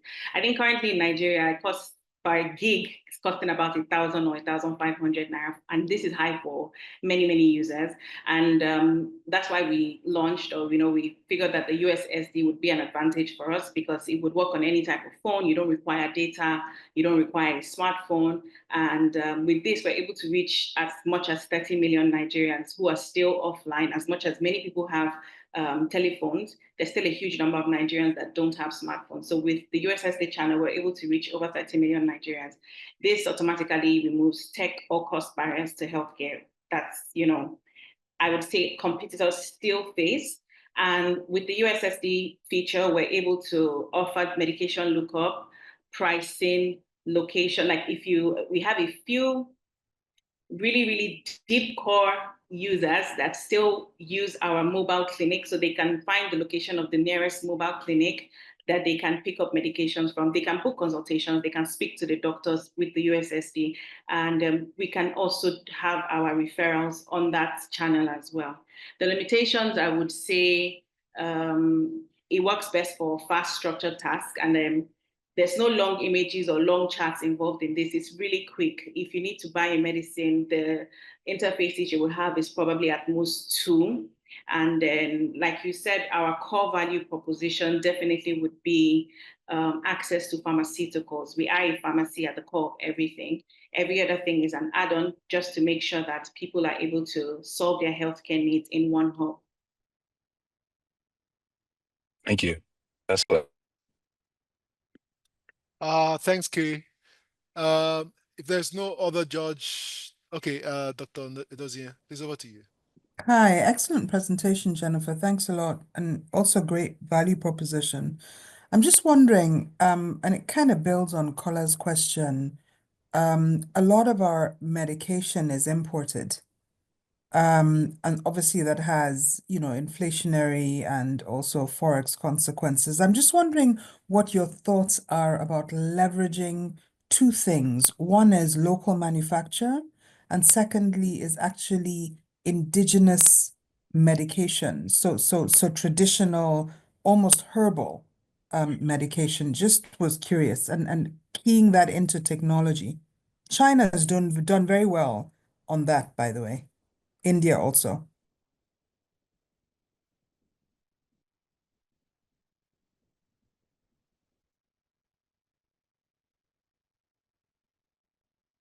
Sorry, am I the one that's frozen? For a minute, yes, but you go back now. Okay, did you hear the end of my question? I think I heard up to how we are leveraging, how Forex affects medication because most are imported.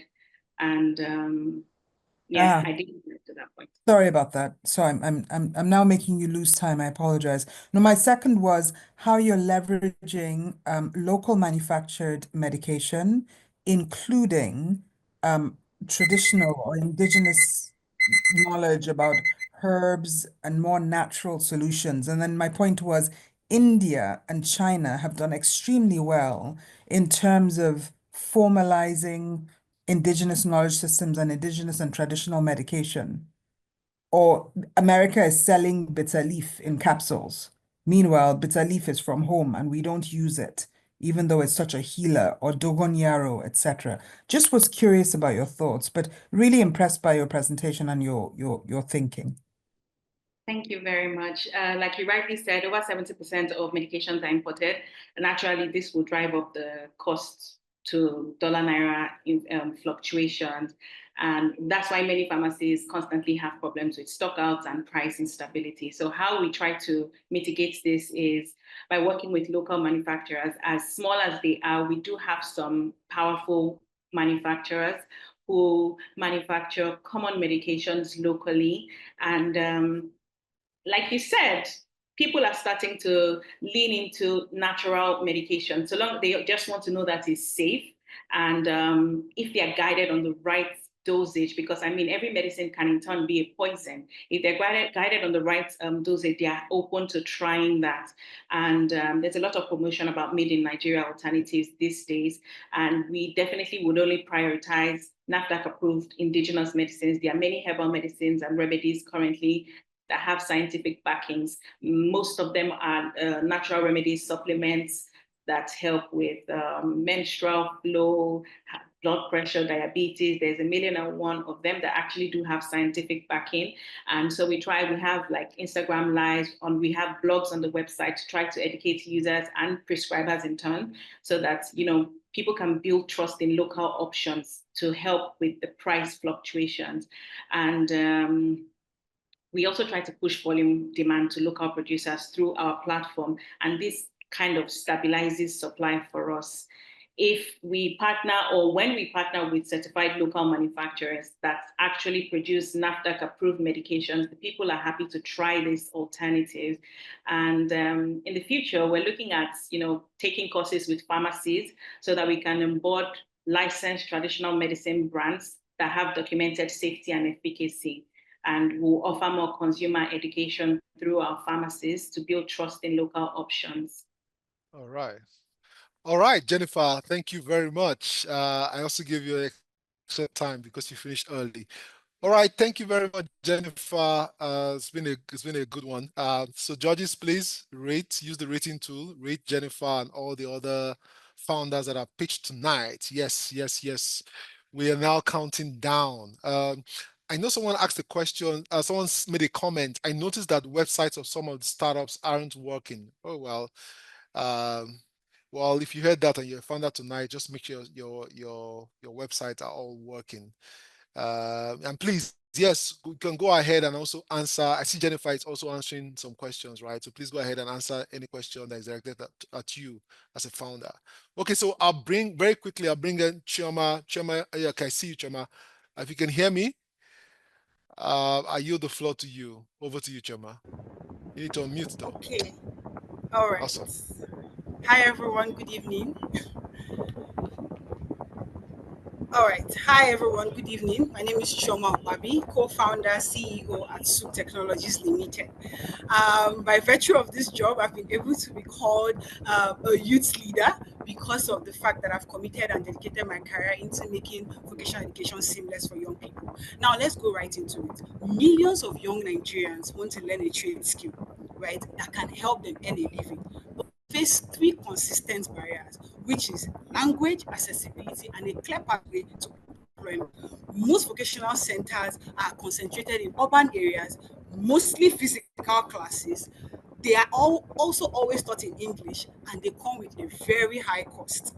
For a country with over 40 million underserved and unemployed youths and a $250 billion worth of the informal sector, this is no longer an economic or this is no longer a vocational or skills problem. It is now an economic crisis. And as Soup Technologies, we have envisioned a Nigeria where anyone can learn a practical skill in their native language on a low data mobile device and transition directly into employment.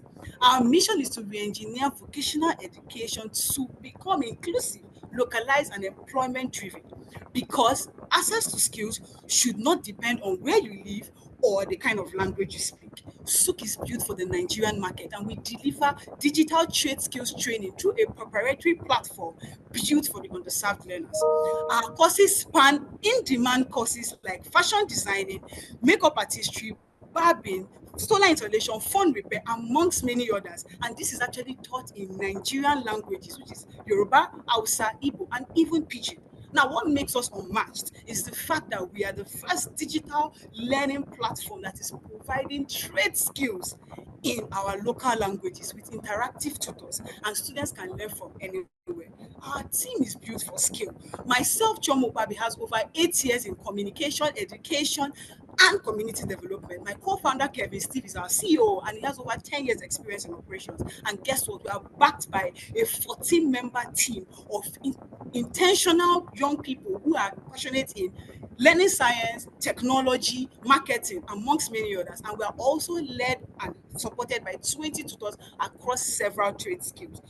We are also here to tell you that our system is automated for our onboarding, job placement, and apprenticeship connections. Our business model is B2B2C, where organizations and institutions reach out to us to train a large number of students in several locations from our platform. So far, we have been able to train over 13,000 young people. 70% of these young people within 6 months of learning from our platform, get connected to jobs. Why? Because during the course of their platform, they have access to over 15,000 apprentice partners through our program where they can get hands-on learning, and this makes it easy for them to learn and seamlessly transition into earning. We've partnered with major development organizations like Mastercard Foundation, CC Hub, amongst other 40 plus partners that have believed in us.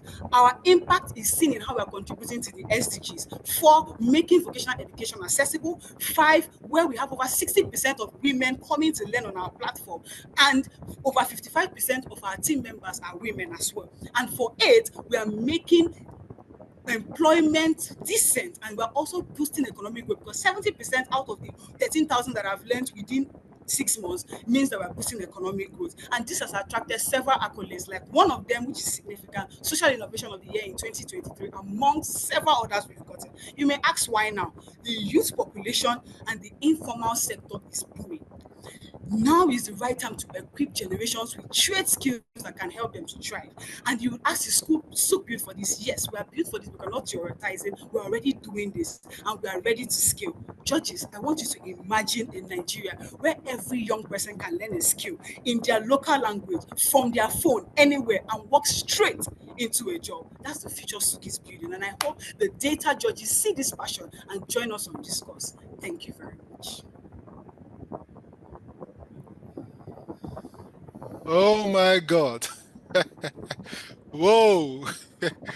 Oh my God, this passion. Okay. Speaking about SDG 5, I would say that data actually, went for that this year. The female founders are, very passionate, like very, very passionate. I'm really impressed.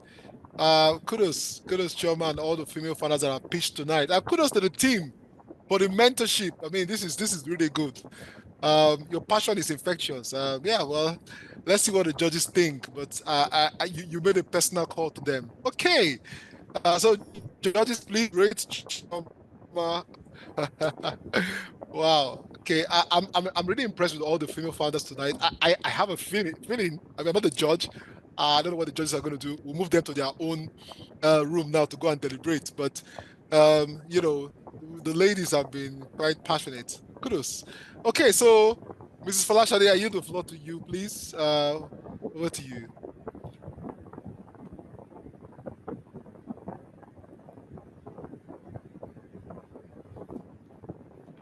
We can't hear you. Falashade, are you speaking? Techno. Okay, your audio or something. Choma, you can hear me, right? Yes, I can hear you. So I think it's her audio or something. So yeah, Falashade, maybe you want to log out and log in again, but I know we can't hear you. And Choma, your co-finalists, they're all cheering you up. I love the way you guys did it this year. Like everyone is cheering up everyone. That's cool. Kudos, yeah, kudos. That's a good spirit, Because at the end of the day, there can only be one finalist, even though we would have a second runner up and others. But at the end of the day, there will only be one finalist, right? So everyone to support that one finalist.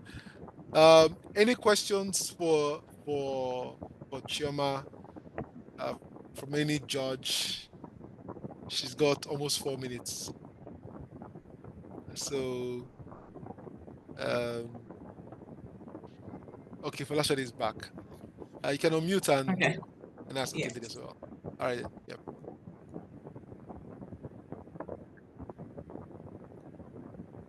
Thanks, Chema.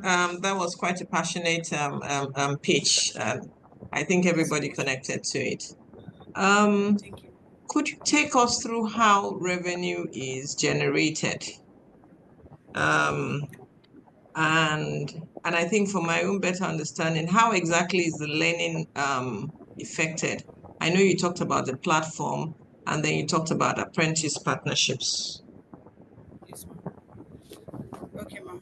All right, ma'am. Thank you so much for the question and for the feedback. So the first question, which is how we make revenue, like I said, we operate on a B2B to C model, which is the fact that institutions, so NGOs, organizations reach out to us to train a large number of students. I mentioned in my pitch that location is a barrier, and also physical training, making it very expensive. Some of these organizations want to reach a whole lot of people. That was how we were able to get 13,000 trained learners. Some of them want to reach a whole number of people. But when they think of how to go to some organizations to train physically, because that was our first model, getting partners to work with us and then reaching out to training partners and paying over 90% of our revenue to them. But we found out that the best way to do this, we are a technology startup, so why don't we utilize technology? We started creating our courses in-house with expert leaders. So these are tutors that come in to create these courses through a standard personalized teaching methodology that is personal to SUK, and then they provide these courses to students. And while the students are learning, we decided to go a step further because they are learning online. We decided to partner with trade unions, several trade unions, to give access to apprenticeship opportunities. So while you learn on our platform, you get to apply to go for your apprenticeship, which is like internship in the formal school setting. You go to go and do your apprenticeship, and then while you're at that, so it's seamlessly that you're learning, and at the same time you're also getting acquainted in the job place, or even how you can actually start a small business while you're done learning with us. So you learn online and then have access to on the ground apprentice opportunity for hands-on training of what you're learning on our platform through our apprentice partners. So organizations pay us. Thank you, Chema. Let me call on the. Okay. But Chema, no, don't worry. That's fair. That's fine enough. Dr. Ndidi, please, over to you. Yeah, I think Fola still had a question. So let me put in a line, and then Fola, maybe you can build on mine, and then Chema, you can respond. Really love your passion, by the way. Very powerful. I hope you translate that into very solid economics and numbers that help you scale. I heard you say that explain if I heard you correctly. Your unique selling point is that you're possibly the first to translate trade skills in local languages into digital learning and connect your learners to jobs. Did I hear that correctly? I think that's a very, very powerful value proposition, but I haven't quite seen it come through in your economics. So if you were to give me 2 sentences or 3 that convince me that this is an investable value proposition, what would you say? Okay, so Doctor, thank you so much for this question. And in just one sentence, I'm actually going to tell you that our 13,000 learners through our internal revenue shows over 124 million naira in total revenue, meaning that organizations believe in us to pay for the students to learn. And that is how we're actually making money. And it's investable because once people actually see how affordable this is, I'm going to give you an example. 250,000 naira is being paid to learn a makeup artistry or fashion design. That is the basic if you're going physically. But at SUK, partners pay as low as 20,000 naira to give access to young people living in underserved communities to learn a vocational skill from anywhere, just on their mobile phone, even in their language, and at the same time they get connected to jobs. So that is how it is.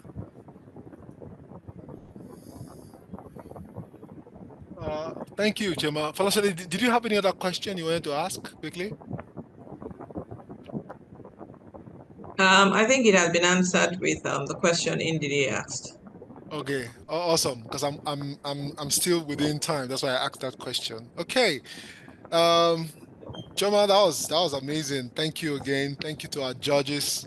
Our judges, we have dropped your breakout room somewhere for you on the chat. Please use that and go on and deliberate and come back and tell us who is the winner. Let me say this, there will be one winner, but of course 7 finalists.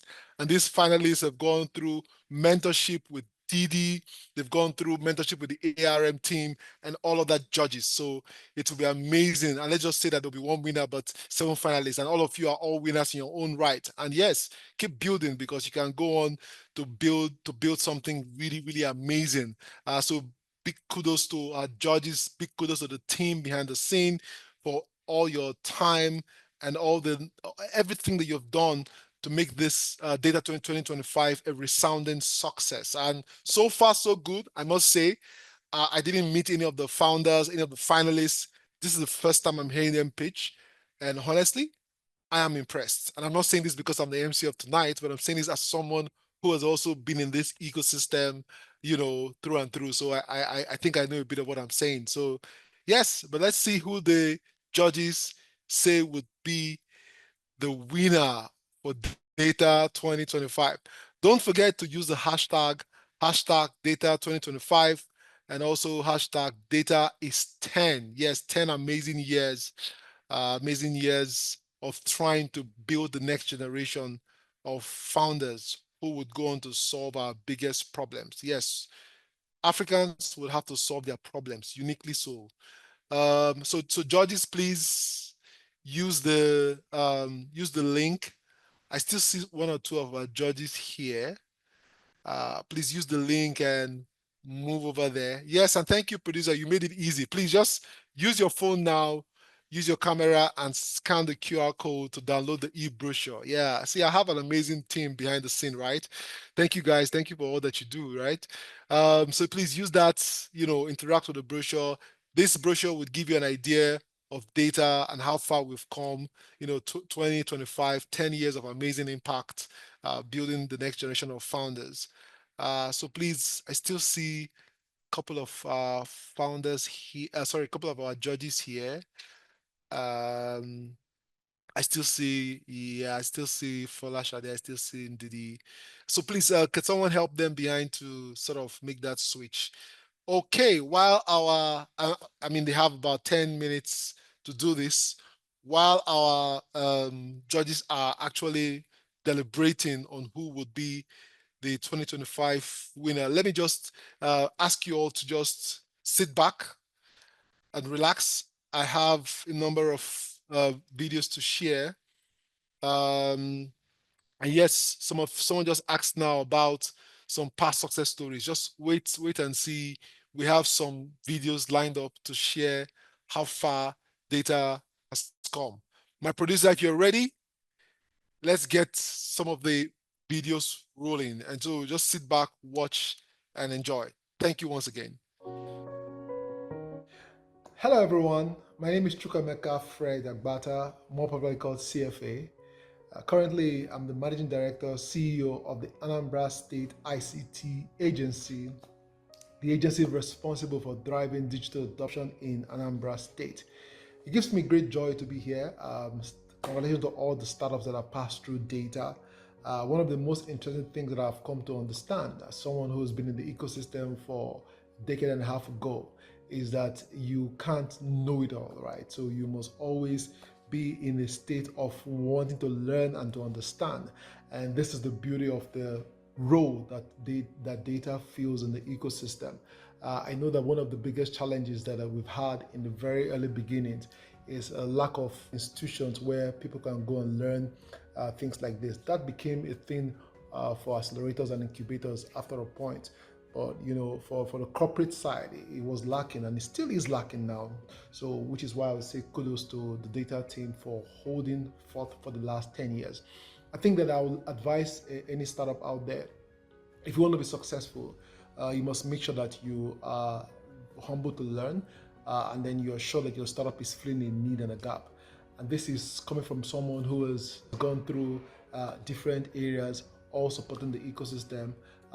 First, at some point as a blogger, as a journalist, as a startup ecosystem builder, as a VC, as a co-founder of a couple of other startups as well. So it's been an exciting journey for me, and that's why I say big congratulations to the DAAYTA team for pulling this one off. And so I'll say cheers to another 10 more years of amazing greatness.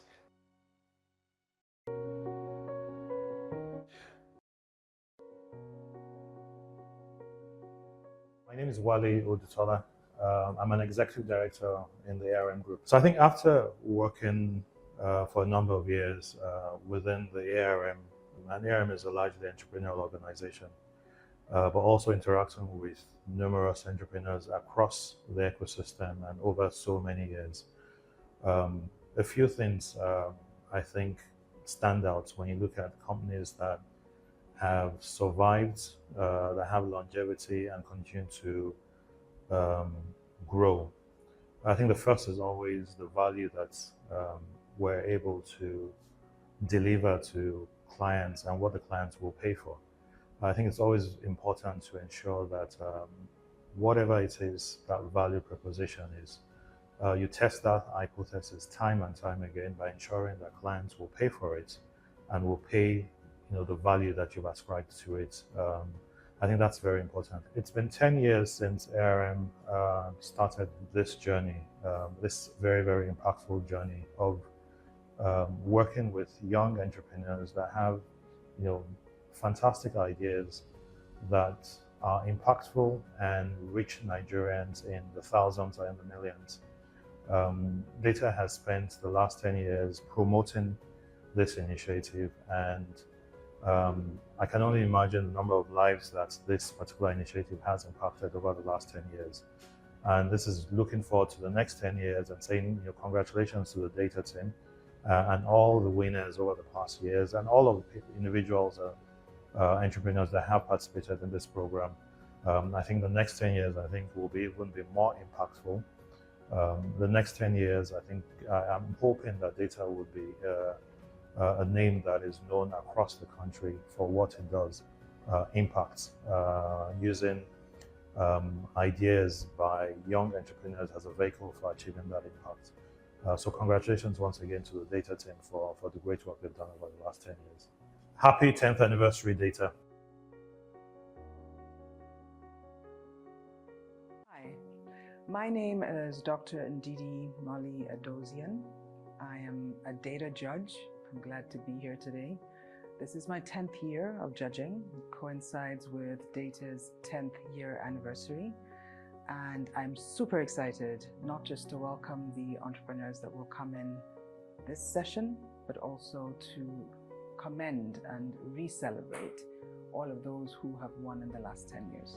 One thing you can pursue is follow your talent. And the other thing you can pursue is follow your passion. I think your magic is combining the two and then pushing yourself outside of your comfort zone, because that's where magic really happens. Not just has DAAYTA been able to sustain the interest from entrepreneurs and increase the quality of entrepreneurs over time, it's also sustained the interest of its judges. And a lot of the founders and founding partners and also operational teams that have worked on this year on year, partners like TD, but also to see Jumoke every year and Deji every other year. It's just a celebration of continuity. Oduayo, I shouldn't mention names, I should probably stop because I wouldn't be able to complete the mentioning of all the names. We celebrate so many of you who have helped to build this, not just in the good times when we would meet in person, but even during COVID, when it was impossible to meet, we birthed this innovation of virtual setups. And so I just want to celebrate the persistence. I want to celebrate people like Uche who have kept on us and kept us honest. Thank you, TD, for all the work that you've done. Thank you, Jumoke, for keeping this going. Thank you, Deji, for the inspiration that actually created this in the first place. And congratulations and thank you to all the entrepreneurs that have done so much over the past 10 years. It's been such an inspiration to watch you grow. There have been at least 120 entrepreneurs that have benefited from DAAYTA over the last 10 years. And I look forward to at least 120 more. So congratulations. This is a great commendation to get to 10 years and many, many, many more years ahead.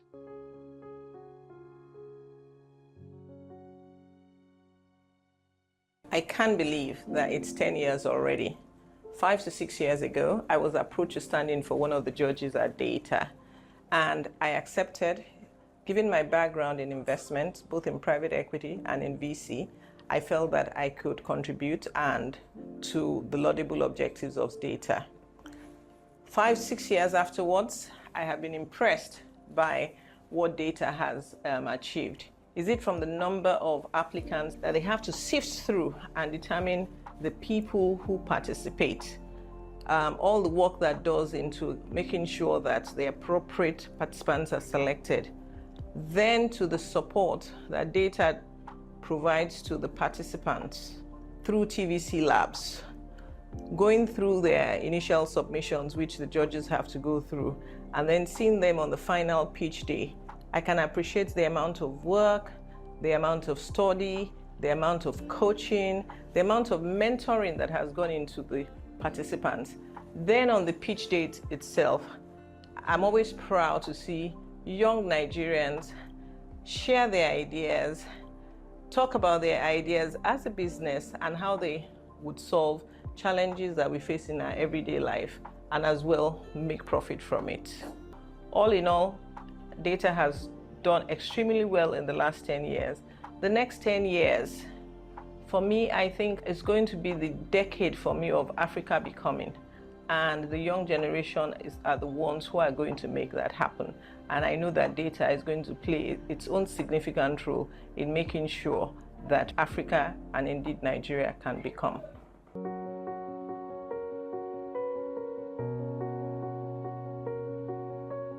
Hello everyone, it's my pleasure to share a few thoughts about DAAYTA, the Deji Ali ARM Young Talents Awards. First off, it's such an honor to congratulate the founder and the team behind DAAYTA for 10 years of incredible impact. Over the last 10 years, DAAYTA has been an incredible platform for young Nigerians working on various social innovations. And I am so excited to have been affiliated with DAAYTA for many years now. To the young entrepreneurs and social entrepreneurs that will be a part of DAAYTA 2025, I'd like you to see DAAYTA for what it is, a platform to help you go further in achieving the mission of your company. And finally, I'd like you to build with empathy. Ensure that you're staying connected with the communities and people that you hope to impact with your innovation. I wish you all the best. I'm excited to see the innovations that you're going to build, and congratulations to the entire DAAYTA team. It's an honor to have been a part of this journey. Thank you.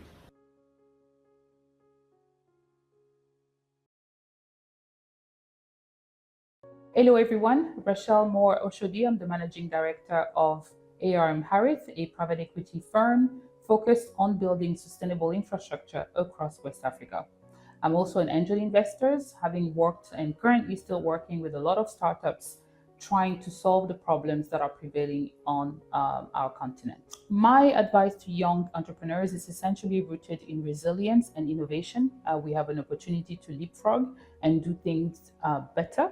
Not just for solving some of the issues that we have, but also really to cater to the various stakeholders that are more and more important when we're talking about investing on the continent. Young entrepreneurs to really focus on building networks.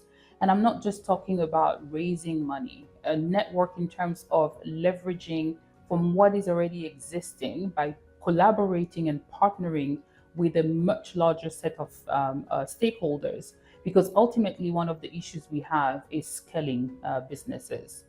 And lastly, I would encourage young entrepreneurs to embrace the learning and the journey that comes with building something from scratch. And it often involves mistakes, failures, which is not a problem. And that's why that word is a bit, it should be nuanced. So as long as you take the learning from it. So embrace that path and learn from it. Congratulations. So on a decade of empowering young entrepreneurs in this and really accompanying them and giving them the resources to thrive. You've been making such a great impact, and I commend you for the work that you do and continuing to invest in our future. So here is to a fantastic decade. Well done, everyone.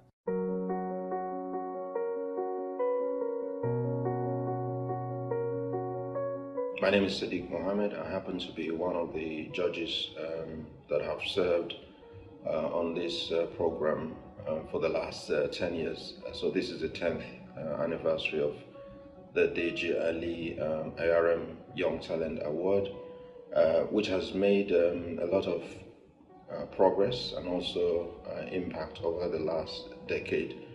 And it has also evolved over time. in so many ways.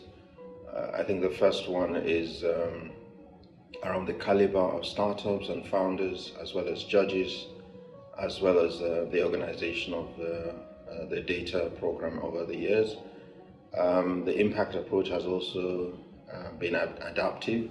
If you remember, we started with traditional sectors, but over time we've gone into more recent or relevant sectors of impact.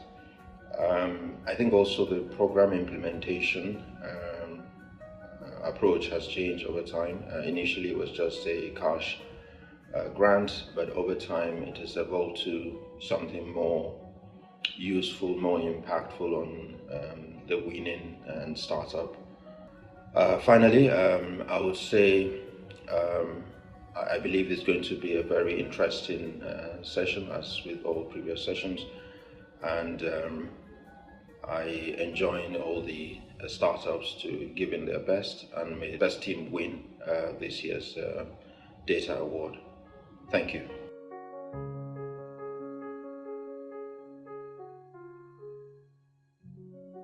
My name is Victor Asemota.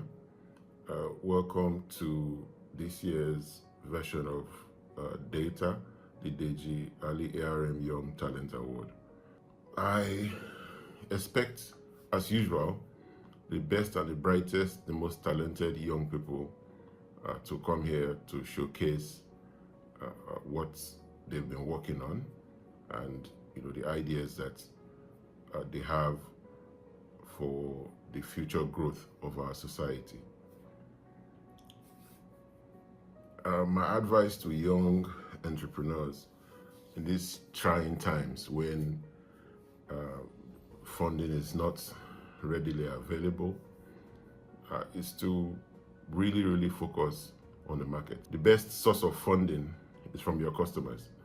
So rather than look for investors who are going to now magically put money into your business for things to grow, I think you should focus on customers and focus on growth. And as usual, I have some focus areas that people should concentrate on. Education, healthcare, and governance. I said that thing in 2004, and this is 2025. Those are still priority areas in Africa. Good luck, everybody.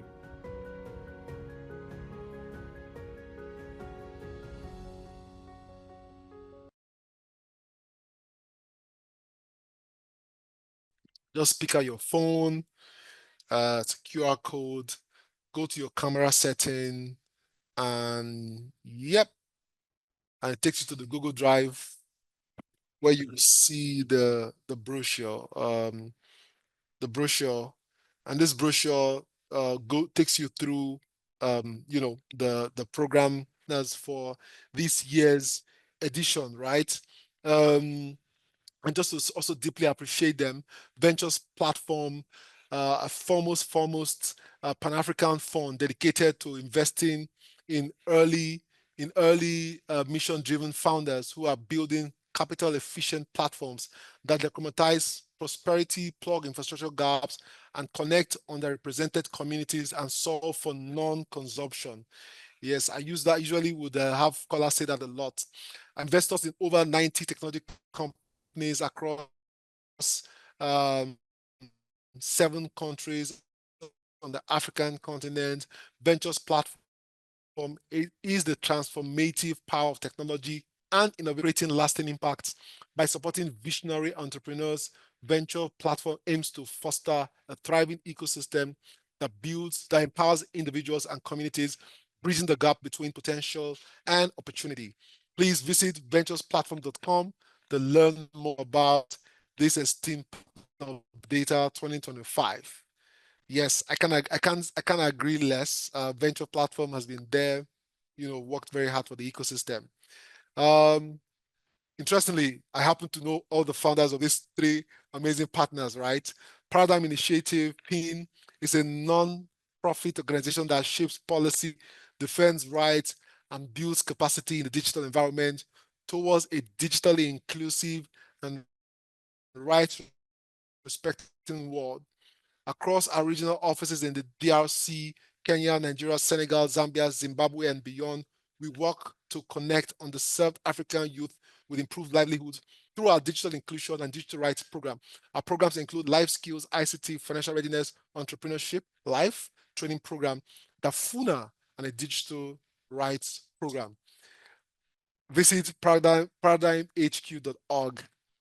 Kudos to the Paradigm Initiative team grown over the years. So kudos and thanks for being partner to DAAYTA 2025. CC Hub is Africa's leading innovation center dedicated to accelerating the application of social capital and technology for economic prosperity on the continent. Since its founding in 2010, how time flies, CC Hub has been at the forefront of nurturing the vibrant startup ecosystem in Africa with a strong focus on empowering startups and driving transformative impact to social capital for economic prosperity across Africa. In line with this mission is to create a robust platform capable of attracting the best resources and partnerships. We aim to achieve this by nurturing and catalyzing the growth of startups across various sectors through a holistic ecosystem that provides invaluable support to our startup community. Visit cchub.africa to learn this partner. So kudos and thank you so much to all to all partners of DAAYTA 2025. Looking forward to certainly more partners to join this amazing train. Awesome. All right. So now we want to move to the next video. Producer, if that video is ready. TD, I'll call you up now. Or TD, if you're ready, just do us the honor of okay. Great.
All right.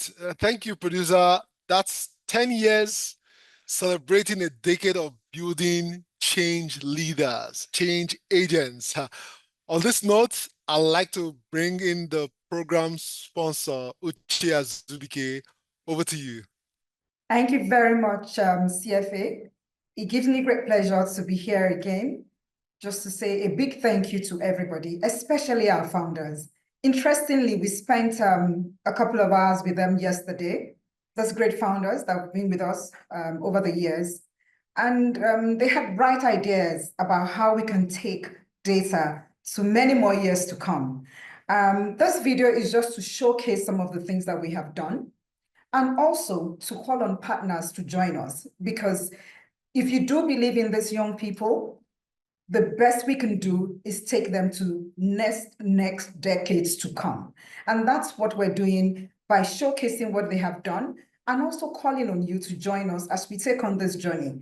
This is just the beginning. Interestingly, it's a pivoting year for DAAYTA. A lot more things to happen, and we look forward to partnering with you to take these young entrepreneurs to the next, to the future. So we're just saying thank you and calling you to come on this journey with us. Thank you very much. Thank you, our dear program sponsor and the rest of the DAAYTA team. Deeply appreciated. Now, the moment we have been waiting for. Drum rolls. On this note, please permit me to welcome Mr. Tommy Davids, our TD. I think we do have a winner. And of course, what I wanted to say before, I talk about the winner, which is for me a very pleasant surprise. And that's why I abstained from, the interactions, is the fact that in all of them, every single one of them, we've got winners. Let me sort of see if I can share my thoughts about them with you.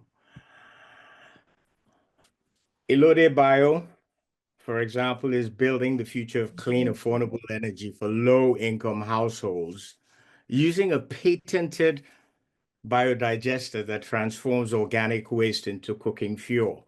Now, to me, that's powerful. Then you look at Farmbox. Farmbox is an agri-impact startup. They're empowering low-income women and smallholder farmers with modular, tech-enabled farming kits they can use from home. That's innovation and impact. Now, let's look at Sook. Sook Technologies, they're a vocational ed tech platform committed to equipping underserved African youth. And we know youth is the future of Africa. But in their case, it's especially women and rural dwellers with practical, job-ready skills in their local languages. To me, again, I think that's a significant impact. Now, we then have Dot Campus. They're shaping Africa's digital workforce by offering affordable tech education through self-paced learning, mentorship, and adaptive tutoring. Well, that's power. That's some of the people you've been listening to. I would like to announce the third runner-up for DAAYTA 2025, the 10th anniversary. Can I have a round of applause, please, for Fortitude Technologies? Now, you all know, you've heard Fortitude is a femtech platform. They're providing women with stigma-free, AI-powered reproductive health support. They're enabling early detection and guidance across hormonal and fertility health. Through a mobile app and web-based solution, users track symptoms and consult certified professionals. Led by a medical doctor who you heard from and product-focused co-founder, the venture combines digital innovation with evidence-based care, monetized by subscriptions and employer partnerships. Fortitude keeps burn rates low and leverages user retention by scale. With a growing user base and a mission aligned to SDGs 3 and 5, it's seeking to empower millions of women through knowledge, community, and accessible care. Congratulations to our second winner-up, Fortitude Technologies. I know he otherwise. Woo! Thank you. Drum Our roll. first runner-up is a B2B SaaS platform helping African food businesses survive and scale by providing an all-in-one operations suite that integrates market analytics, inventory, and embedded finance. It's led by experienced founders with backgrounds in food tech and branding. Drop supports restaurants, 85% of which are female, through subscriptions and commissions-based revenue models. The venture currently serves 175 food businesses and is building traction in responsible consumption and job creation. With a team and a focus on sustainable growth, Drop plans to expand access to working capital for users while creating a data-rich network of thriving African eateries. Can I have a round of applause again, please, for our first runner-up?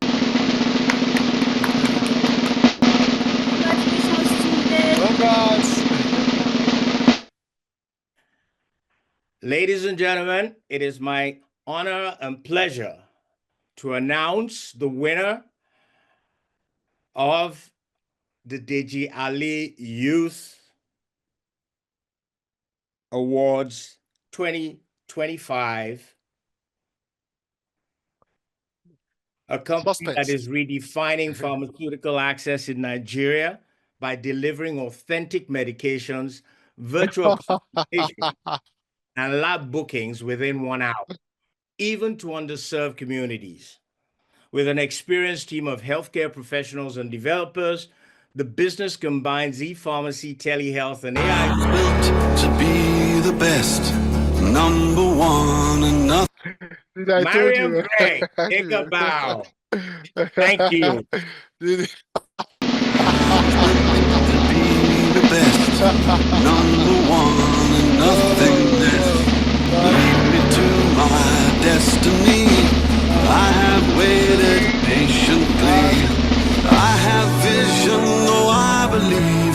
I know I can count on me. So stand up for the champions, for the champions. Stand up, stand up, stand up for the champions, for the champions. Stand up for the champions, for the champions. Stand up, stand up, stand up for the champions, for the champions. Stand up for the champions.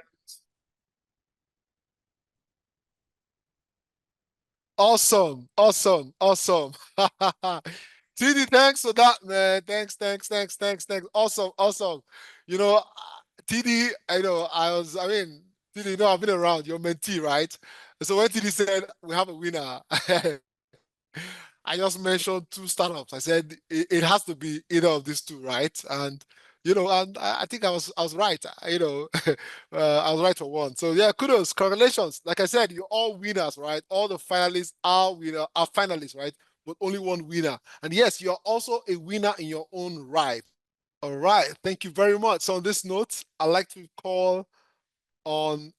ask the CEO of ARM Group, Ms. Jumoke Gundare, to please give us closing remarks and vote of thanks. Over to you, ma'am.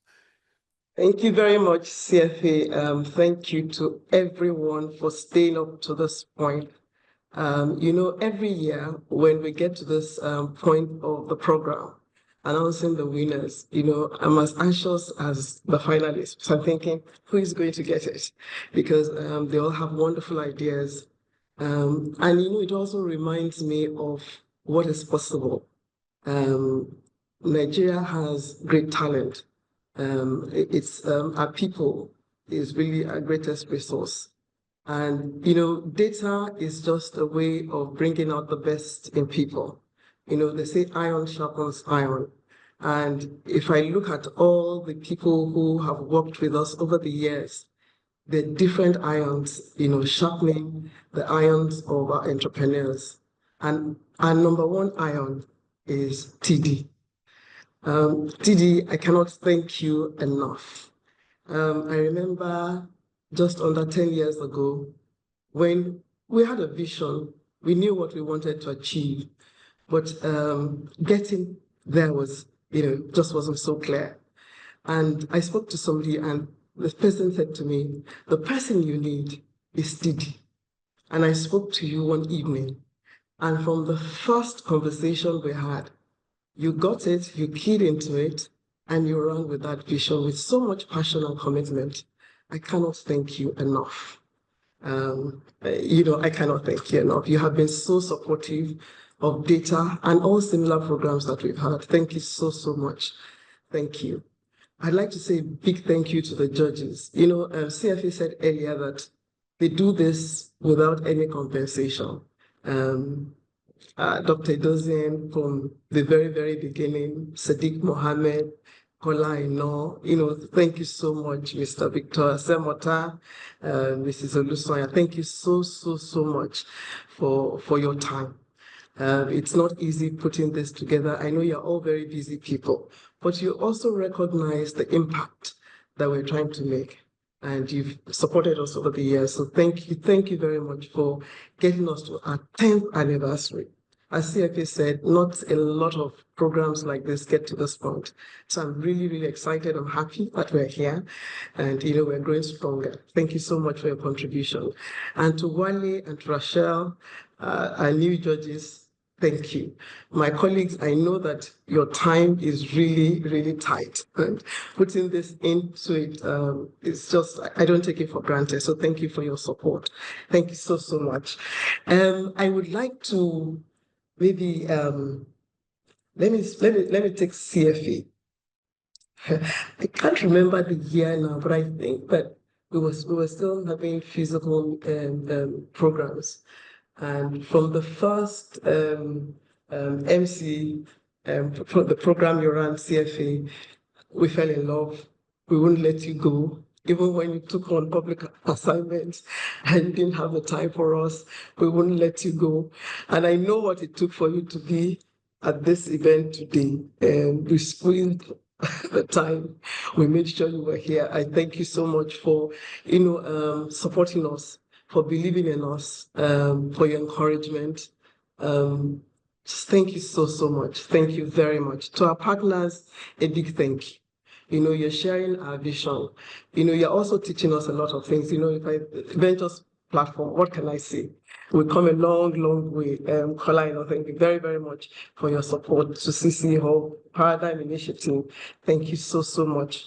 Thank you very much for your support. As Uche has said, I hope that you will continue to support. I know you believe very much in supporting young entrepreneurs because really they are our future. I think Nigeria is a great country if we continue to put in, these sort of programs to help bring up young people. As TD said, look at all the solutions they came up today, solving problems, building communities, changing lives, all they need is, just a time like this. And so the partners they've gone over and beyond in supporting us. We know you have your own programs, but yet you still continue to, be there for us. So thank you so, so much for that. To my colleagues, let me start with our champion, Uche. Thank you very, very much. You made this, you've carried this emblem. You've just taken it with a passion, not letting go. Even sometimes when some of us were tired, you continued, and just cheered us and encouraged us on. To the entire team, I know you have worked day and night, and I know day and night to getting us to this point. Thank you. Thank you, thank you, thank you. Thank you from the bottom of my heart. You have your day jobs, but yet you see this as, giving back. Thank you so, so much for being there. Thank you. To our clients, our friends, our guests, thank you. Thank you, thank you, thank you, thank you, thank you so much. But I'm going to ask one thing of you. We have a winner today, working away with 12 million, but we have others with fantastic ideas. You know, as CFA too was trying to decide who the winner would be. I also had my list. Okay, would it be this person? Okay, maybe that person. They all have great ideas. We need your support. You're here because we know that you can give, and we know that through your support, these ideas can really become great enterprises. So we really, really would like you to be there for us. We will be happy to link you up with the finalists today. Thank you very much. And to the finalist, and to our winner, and to our winner. Let me start with the winner. Great idea. Well done. Deji has said it all. This is the beginning, but a great beginning. We're there to support you, to encourage you, to guide you. All the judges are there. At TD, rest assured, you will have him whenever you need him. He will be there to support you. To all our finalists, well done. You know, I saw through your presentations the power of point. Don't throw this away. Just everything you have learned through this program, hold on to it, because really it will help you in moving forward. So congratulations to the winner and congratulations to all of you. Thank you very much, everybody. If I've left anybody out, please forgive me, but thank you to everybody. Thank you for your support. Thank you for 10 years of success. Have a good evening, everybody.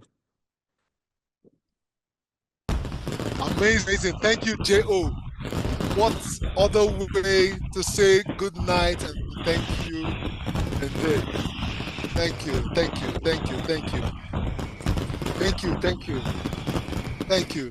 See you all in DAAYTA 2026. Thank you so much. Thank you so much for all your time.